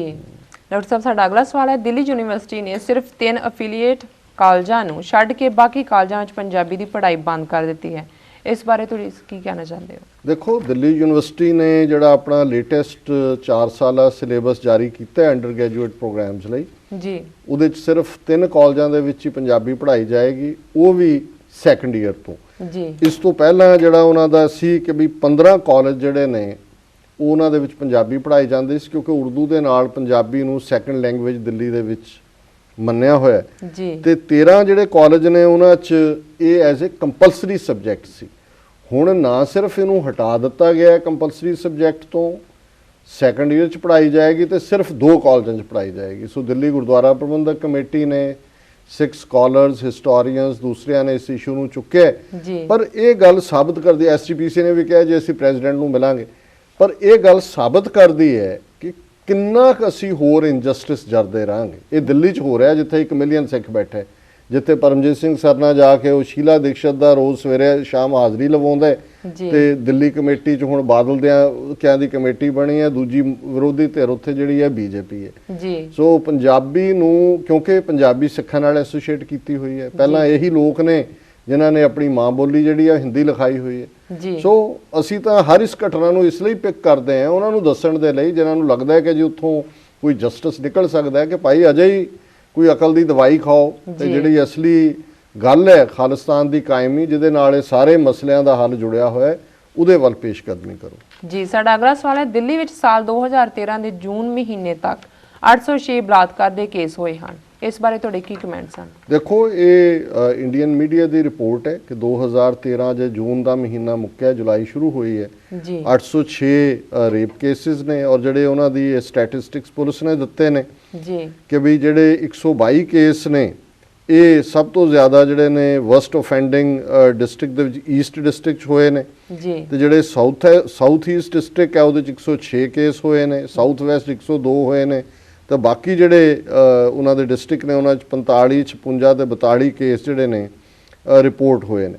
ਜਦੋਂ ਉਹਨੂੰ ਪੁੱਛਿਆ ਗਿਆ ਪ੍ਰੈਸ ਕਾਨਫਰੰਸ, ਜਿਹੜਾ ਉਹਨਾਂ ਦਾ ਦੀਪਕ ਮਿਸ਼ਰਾ ਉਹਨਾਂ ਦਾ ਸਪੈਸ਼ਲ ਕਮਿਸ਼ਨਰ ਸੀ, ਉਹਨੇ ਕਿਹਾ ਜੀ ਇਹ ਹੁਣ ਕਿਉਂਕਿ ਲੋਕ ਰਿਪੋਰਟ ਕਰਨ ਲੱਗ ਗਏ ਨੇ ਇਸ ਲਈ ਕੇਸ ਵਧੇ ਨੇ ਜੀ, ਔਰ ਇਹ ਗੱਲ 'ਚ ਕੋਈ ਦੋ ਰਾਵਾਂ ਨਹੀਂ ਹੋਣਗੀਆਂ ਕਿ 806 ਨੂੰ 10 ਨਾਲ ਜਰਬ ਦੇ ਲਓ ਜੀ ਤੇ ਇੰਨੇ ਕੇਸ ਹੋਣਗੇ। ਕੋਈ ਇਹ 806 ਉਹ ਨੇ ਜਿਹੜੇ ਰਿਪੋਰਟ ਹੋਏ ਨੇ। ਜੀ ਜੀ ਕਿੰਨੇ अनरिपोर्टेड ਜਾਂਦੇ ਨੇ। ਇਹ ਦਿੱਲੀ ਹੈ, दिल्ली है दिल हिंदुस्तान का, ये तो तीरथ है सारे जहान का। ये देख लो जहान ਦਾ ਤੀਰਥ ਤੇ ਔਰਤਾਂ ਦੇ ਲਈ ਇਹ ਕੀ ਬਣਾਇਆ ਹੋਇਆ ਇਹਨਾਂ ਨੇ, rape capital of the world. ਇਹ ਦਿੱਲੀ ਦਾ ਹਾਲ ਹੈ ਜੀ। ਡਾਕਟਰ ਸਾਹਿਬ ਤੁਹਾਡਾ ਬਹੁਤ ਬਹੁਤ ਧੰਨਵਾਦ, ਤੁਸੀਂ ਸਾਡੇ ਸਵਾਲਾਂ ਦੇ ਜਵਾਬ ਸਾਡੇ ਦਰਸ਼ਕਾਂ ਨਾਲ ਸਾਂਝੇ ਕੀਤੇ। ਤੇ ਹੁਣ ਸਾਡੇ ਦਰਸ਼ਕਾਂ ਨੂੰ ਦੱਸੋ ਅੱਜ ਦਾ ਵਿਚਾਰ। ਦੇਖੋ ਅੱਜ ਦੇ ਵਿਚਾਰ ਲਈ ਅਸੀਂ ਭਾਈ ਨੰਦ ਲਾਲ ਜੀ ਉਹਨਾਂ ਦੀ ਗਜ਼ਲ ਨੂੰ ਚੁਣਿਆ ਜੀ। ਗੁਰੂ ਸਾਹਿਬ ਦੇ ਅਨੰਨ ਸੇਵਕ, ਮਹਾਨ ਵਿਦਵਾਨ, ਸਕਾਲਰ, ਔਰ ਜਿਨ੍ਹਾਂ ਦੇ ਹਰ ਸ਼ਬਦ ਦੇ ਵਿੱਚ, ਭਾਵੇਂ ਕੋਈ ਫਾਰਸੀ ਸਾਡੀ ਜ਼ੁਬਾਨ ਨਹੀਂ ਹੈ ਜੀ, ਲੇਕਿਨ ਮੈਂ ਜਦੋਂ ਉਸ ਨੂੰ ਪੜ੍ਹਦਾ ਹਾਂ ਤੇ ਮੈਂ ਜਿਵੇਂ ਪੰਜਾਬੀ ਵਰਜ਼ਨ ਨੂੰ ਇੰਜੋਏ ਕਰਦਾ ਐਵੇਂ ਫਾਰਸੀ ਨੂੰ ਵੀ, ਕਿਉਂਕਿ ਉਹਦੇ 'ਚ ਇੱਕ ਬੈਲੈਂਸ ਹੈ, ਇੱਕ ਉਹਦੇ 'ਚ ਕਸ਼ਿਸ਼ ਹੈ ਜੀ। ਔਰ ਪਹਿਲਾਂ ਉਸ ਦਾ ਮੈਂ ਫਾਰਸੀ ਵਰਜ਼ਨ ਹੀ ਪੜ੍ਹਾਂਗਾ। ਬਦਰ ਦਰ ਪੇਸ਼ ਰੁਖਤ ਸ਼ਰमिंदा अस्त, बल्कि खुर्शीदे जहाँ हम बंदा अस्त, चश्मे माँ हरगिज अज हक न दीद, ए खुशा चश्मे के हक बिनंदर अस्त, मान रमे लाफेम अज जुहदो रया, गर गुना गारेम हक बख्शंदा अस्त, दीगरेरा अज कुजा आरेम माँ, शोर दर आलम यके अफगंदा अस्त। अखीरला शेर है जी। हरफे गैर अज हक न्यायद हेचगा, बर लबे गोया के हक बख्शंदा अस्त। ਇਸ ਦਾ ਪੰਜਾਬੀ ਅਨੁਵਾਦ ਪ੍ਰਿੰਸੀਪਲ ਹਰਭਜਨ ਸਿੰਘ ਜੀ ਨੇ ਕੀਤਾ ਹੈ ਜੀ। ਸੂਰਤ ਤੇਰੀ ਦੇਖ ਕੇ ਪ੍ਰੀਤਮ, ਚੰਦ ਪਿਆ ਸ਼ਰਮਾਵੇ, ਸੂਰਜ ਵੀ ਬਣ ਬਣਦਾ ਤੇਰਾ, ਸ਼ੋਭਾ ਜਗ ਤੇ ਪਾਵੇ। ਜੀ। ਸੂਰਤ ਤੇਰੀ ਦੇਖ ਕੇ ਪ੍ਰੀਤਮ, ਚੰਦ ਪਿਆ ਸ਼ਰਮਾਵੇ, ਸੂਰਜ ਵੀ ਬਣ ਬਣਦਾ ਤੇਰਾ, ਸ਼ੋਭਾ ਜਗ ਤੇ ਪਾਵੇ। ਅੱਖ ਮੇਰੀ ਹੈ ਭਾਗਾਂ ਵਾਲੀ, ਨਿਤ ਪਿਆਰਾ ਤੱਕੇ, ਵੇਖ ਲਵੇ ਜੇ ਪ੍ਰੀਤਮ ਪਿਆਰਾ, ਗੈਰਾਂ ਵੱਲੋਂ ਝੱਕੇ। ਰਸਮੀ ਸਿਮਰਨ ਭਜਨ ਪਾਠ ਤੇ ਸਾਨੂੰ ਮਾਣ ਨਾ ਕਾਈ, ਜੇ ਹਾਂ ਪਾਪੀ ਔਗਣ ਹਾਰੇ, ਬਖਸ਼ਣ ਹਾਰਾ ਮਾਹੀ। ਰਸਮੀ ਸਿਮਰਨ ਭਜਨ ਪਾਠ ਤੇ ਸਾਨੂੰ ਮਾਣ ਨਾ ਕਾਈ, ਜੇ ਹਾਂ ਪਾਪੀ ਔਗਣ ਹਾਰੇ, ਬਖਸ਼ਣ ਹਾਰਾ ਮਾਹੀ। ਰੱਬ ਦੇ ਬਾਝੋਂ ਦੂਜਾ ਕੋਈ, ਹੋਰ ਕਿੱਥੋਂ ਲੈ ਆਈਏ, ਜੱਗ ਵਿੱਚ ਰੌਲਾ ਵੇਖ ਇੱਕੇ ਦਾ, ਗੀਤ ਉਸ ਦੇ ਗਾਈਏ। ਰੱਬ ਦੇ ਬਾਝੋਂ ਦੂਜਾ ਕੋਈ, ਹੋਰ ਕਿੱਥੋਂ ਲੈ ਆਈਏ, ਜੱਗ ਵਿੱਚ ਰੌਲਾ ਵੇਖ ਇੱਕੇ ਦਾ, ਗੀਤ ਉਸ ਦੇ ਗਾਈਏ। ਬਖਸ਼ਿਸ਼ ਬਖਸ਼ਣ ਹਾਰੇ ਸੰਧੀ, ਜਦ ਗੋਇਆ ਤੇ ਹੋਈ, ਬਾਝੋਂ ਪ੍ਰੀਤਮ ਗੋਇਆ ਮੂੰਹ, ਤਦ ਗੱਲ ਨਾ ਨਿਕਲੇ ਕੋਈ। ਜੀ। ਬਖਸ਼ਿਸ਼ ਬਖਸ਼ਣ ਹਾਰੇ ਸੰਧੀ, ਜਦ ਗੋਇਆ ਤੇ ਹੋਈ, ਬਾਝੋਂ ਪ੍ਰੀਤਮ ਗੋਇਆ ਮੂੰਹ, ਤਦ ਗੱਲ ਨਾ ਨਿਕਲੇ ਕੋਈ। ਇਹ ਬੜਾ ਸਪਸ਼ਟ ਪੰਜਾਬੀ ਅਨੁਵਾਦ 'ਚ ਇਸ ਦਾ ਮਤਲਬ ਹੈ ਜੀ ਕਿ ਜਦੋਂ ਨਿਰੰਕਾਰ ਦੇ ਨਾਲ ਤੁਸੀਂ ਪ੍ਰੀਤ ਕਰਦੇ ਹੋ, ਨਿਰੰਕਾਰ ਦੀ ਯਾਦ ਤੁਹਾਡੇ ਅੰਦਰ ਪੁੜ ਜਾਂਦੀ ਹੈ, ਜੀ, ਤੇ ਫਿਰ ਤੁਹਾਨੂੰ ਕੁੱਲ ਆਲਮ ਦੇ ਵਿੱਚ ਸਭ ਤੋਂ ਹਸੀਨ, ਸਭ ਤੋਂ ਖੂਬਸੂਰਤ ਉਹ ਨਿਰੰਕਾਰ ਨਜ਼ਰ ਆਉਂਦੇ। ਜੀ। ਔਰ ਉਸ ਨਿਰੰਕਾਰ ਦੀ ਖੂਬਸੂਰਤੀ ਦੇ ਸਾਹਮਣੇ ਸੂਰਜ ਤੇ ਚੰਦਰਮਾ ਵੀ ਸ਼ਰਮਾਉਂਦੇ ਨੇ, ਉਹਨਾਂ ਦਾ ਹੁਸਨ ਵੀ ਜਿਹੜਾ ਹੈ ਉਹ ਕੋਈ ਮਾਇਨੇ ਨਹੀਂ ਰੱਖਦਾ। ਜੀ। ਤੇ ਉਹ ਅੱਖ ਭਾਗਾਂ ਵਾਲੀ ਹੈ ਜਿਹੜੀ ਉਸ ਰੱਬ ਦਾ ਦੀਦਾਰ ਕਰਦੀ ਹੈ। ਔਰ ਇਹ ਅੱਖ ਸਿਰਫ ਮਾਦੀ ਅੱਖ ਨਹੀਂ ਹੈ ਜਾਂ ਬਾਹਰਲੀਆਂ ਸਾਡੀਆਂ ਅੱਖਾਂ ਨਹੀਂ ਨੇ, ਜੀ, ਜਿਨ੍ਹਾਂ ਨੂੰ ਗੁਰੂ ਸਾਹਿਬ ਬਾਣੀ 'ਚ ਫਰਮਾਉਂਦੇ ਨੇ, ਨਾਨਕ ਸਾ ਅੱਖੜੀਆਂ ਬਿਆਨ ਜਿਨ੍ਹਾਂ ਡਿਸੰਦੋ ਮਾਂ ਪੀਰੀ। ਇਹ ਸਿੰਧੀ ਜ਼ਬਾਨ ਦਾ ਸ਼ਬਦ ਹੈ ਜਿਹੜਾ ਗੁਰੂ ਨਾਨਕ ਸਾਹਿਬ ਨੇ ਫਰਮਾਇਆ ਕਿ ਉਹ ਅੱਖਾਂ ਹੀ ਹੋਰ ਹੁੰਦੀਆਂ ਨੇ। ਨਾਨਕ ਸਾ ਅੱਖੜੀਆਂ ਬਿਆਨ ਜਿਨ੍ਹਾਂ ਡਿਸੰਦੋ ਮਾਂ ਪਿਰੀ, ਜਿਨ੍ਹਾਂ ਦੇ ਨਾਲ ਪਿਆਰਾ ਦੇਖਿਆ ਜਾਂਦਾ ਹੈ। ਜੀ ਸੋ ਉਹ ਅੱਖ ਮੇਰੀ ਹੈ ਭਾਗਾਂ ਵਾਲੀ, ਉਹ ਅੱਖਾਂ ਭਾਗਾਂ ਵਾਲੀਆਂ ਹੋ ਜਾਂਦੀਆਂ ਨੇ ਜਿਹੜੀਆਂ ਕਿ ਚਾਰ ਚਫੇਰੇ ਉਸ ਪਿਆਰੇ ਨੂੰ ਤੱਕਦੀਆਂ ਨੇ। ਤੇ ਜਦੋਂ ਇੱਕ ਵਾਰ ਉਸ ਦਾ ਦੀਦਾਰ ਹੋ ਜਾਂਦਾ ਹੈ ਫਿਰ ਗੈਰਾਂ ਵੱਲ ਨਾ ਤੱਕੇ। ਗੈਰ ਦਾ ਮਤਲਬ ਫਿਰ ਮਾਇਆ, ਦੁਨਿਆਵੀ ਚੀਜ਼ਾਂ, ਦੁਨਿਆਵੀ ਮੋਹ ਉਹਨੂੰ ਪਾਉਂਦਾ ਨਹੀਂ ਹੈ। ਜੀ ਫਿਰ ਤਾਂ ਇਹ ਵੀ ਕਹਿਣਾ ਕਿ ਜੀ ਮੈਂ ਭਜਨ ਕਰਦਾ ਹਾਂ, ਮੈਂ ਪਾਠ ਕਰਦਾ ਹਾਂ, ਮੈਂ ਅੰਮ੍ਰਿਤ ਵੇਲੇ ਉੱਠਦਾ ਹਾਂ, ਮੈਂ ਗੁਰਦੁਆਰੇ ਜਾਂਦਾ ਜਾਂ ਜਾਂਦੀ ਹਾਂ, ਮੈਂ ਸੇਵਾ ਕਰਦਾ ਜਾਂ ਕਰਦੀ ਹਾਂ। ਜੀ ਭਾਈ ਸਾਹਿਬ ਕਹਿੰਦੇ ਨੇ ਕਿ ਵੀ ਇਹਦਾ ਕੋਈ ਮਤਲਬ ਨਹੀਂ ਰਹਿ ਜਾਂਦਾ। ਫਿਰ ਤਾਂ ਜੀਵ ਸ਼ੁਕਰਾਨੇ ਵਿੱਚ ਹੁੰਦਾ ਹੈ ਜੀ ਤੇ ਜਾਂ ਉਸ ਬਖਸ਼ਣਹਾਰ ਦੇ ਸਾਹਮਣੇ ਆਜ਼ਜ਼ੀ ਦੇ ਵਿੱਚ ਹੁੰਦਾ ਹੈ ਕਿ ਬਖਸ਼ਣਹਾਰੇ ਸਤਿਗੁਰੂ, ਬਖਸ਼ਣਹਾਰਾ ਮਾਹੀ ਸਾਡੇ ਔਗਣਾਂ ਨੂੰ ਬਖਸ਼ ਲੇ। ਤੇ ਉਹ ਕਹਿੰਦੇ ਨੇ ਕਿ ਫਿਰ ਉਹਨਾਂ ਰੂਹਾਂ ਨੂੰ ਰੱਬ ਦੇ ਬਾਝੋਂ ਕੁਝ ਹੋਰ ਤਾਂ ਨਜ਼ਰ ਹੀ ਨਹੀਂ ਆਉਂਦਾ, ਉਹਨਾਂ ਨੂੰ ਕੁੱਲ ਆਲਮ ਦੇ ਵਿੱਚੋਂ ਰੱਬ ਨਜ਼ਰ ਆਉਂਦਾ ਹੈ। ਤੇ ਉਹ ਇਹ ਕਹਿੰਦੇ ਨੇ ਕਿ ਜਦੋਂ ਉਸ ਬਖਸ਼ਣਹਾਰ ਦੀ ਬਖਸ਼ਿਸ਼ ਗੋਇਆ ਤੇ ਹੋਈ, ਨੰਦ ਲਾਲ ਗੋਇਆ ਉਹਨਾਂ ਦਾ ਤਖੱਲਸ ਹੈ ਜੀ ਤੇ ਫਿਰ ਬਾਝੋਂ ਪ੍ਰੀਤਮ ਗੋਇਆ ਮੂੰਹ, ਤਦ ਗੱਲ ਨਾ ਨਿਕਲੇ ਕੋਈ, ਜੀ ਕਿ ਮੇਰੇ ਮੁਖ ਚੋਂ ਫਿਰ ਆਪਣੇ ਪਿਆਰੇ ਤੋਂ ਬਿਨਾ ਕੋਈ ਹੋਰ ਨਾਮ ਨਹੀਂ ਨਿਕਲਦਾ। ਮੇਰੀਆਂ ਅੱਖਾਂ ਆਪਣੇ ਪਿਆਰੇ ਤੋਂ ਬਿਨਾ ਕਿਸੇ ਹੋਰ ਨੂੰ ਨਹੀਂ ਦੇਖਦੀਆਂ। ਮੇਰੇ ਕਦਮ ਆਪਣੇ ਪਿਆਰੇ ਦੇ ਉਸ ਥਾਂ ਵੱਲ ਜਾਣ ਲਈ ਹੀ ਬੇਸਬਰੇ ਹੁੰਦੇ ਨੇ ਤੇ ਮੇਰਾ ਕੁੱਲ ਵਜੂਦ ਹੀ ਉਸ ਪਿਆਰੇ ਨੂੰ ਸਮਰਪਿਤ ਹੋਇਆ ਨਿਹਾਲ ਹੁੰਦਾ। ਸੋ ਇਹ ਥਾਟ ਫॉर ਦਾ ਡੇ। ਜੀ ਡਾਕਟਰ ਸਾਹਿਬ, ਤੁਹਾਡਾ ਬਹੁਤ ਬਹੁਤ ਧੰਨਵਾਦ। ਤੁਸੀਂ ਅੱਜ ਦਾ ਵਿਚਾਰ ਸਾਡੇ ਦਰਸ਼ਕਾਂ ਨਾਲ ਸਾਂਝਾ ਕੀਤਾ ਹੈ। ਵੀਰ, ਸਾਡੇ ਪ੍ਰੋਗਰਾਮ ਦਾ ਸਮਾਂ ਇੱਥੇ ਸਮਾਪਤ ਹੁੰਦਾ। ਤੁਸੀਂ ਆਪਣੀ ਰਾਏ ਤੇ ਸੁਝਾਅ ਸਾਨੂੰ ਭੇਜਣਾ ਨਾ ਭੁੱਲਣਾ ਸਾਡੇ ਇਸ ਪਤੇ ਤੇ sos@vh4.tv ਤੇ। ਅਸੀਂ ਆਪਣਾ ਪ੍ਰੋਗਰਾਮ ਲੈ ਕੇ ਫਿਰ ਤੁਹਾਡੇ ਰੂਬਰੂ ਹੋਵਾਂਗੇ। ਤਦ ਤੱਕ ਲਈ ਸਾਨੂੰ ਆਗਿਆ ਦਿਓ। ਵਾਹਿਗੁਰੂ ਜੀ ਕਾ ਖਾਲਸਾ, ਵਾਹਿਗੁਰੂ ਜੀ ਕੀ ਫਤਿਹ।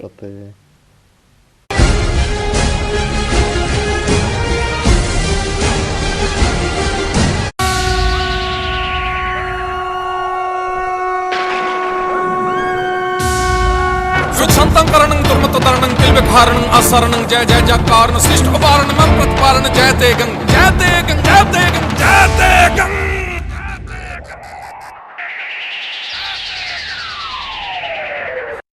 सतनाम श्री वाहिगुरु, सतनाम श्री वाहिगुरु, सतनाम श्री वाहिगुरु।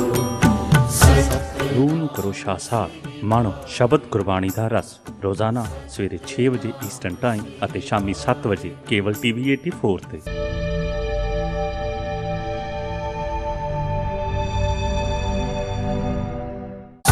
सतनाम श्री वाहिगुरु, सतनाम श्री वाहिगुरु, सतनाम श्री वाहिगुरु। ਰੂਹ ਨੂੰ ਕਰੋ ਸ਼ਾਸਾਰ, ਮਾਣੋ ਸ਼ਬਦ ਗੁਰਬਾਣੀ ਦਾ ਰਸ।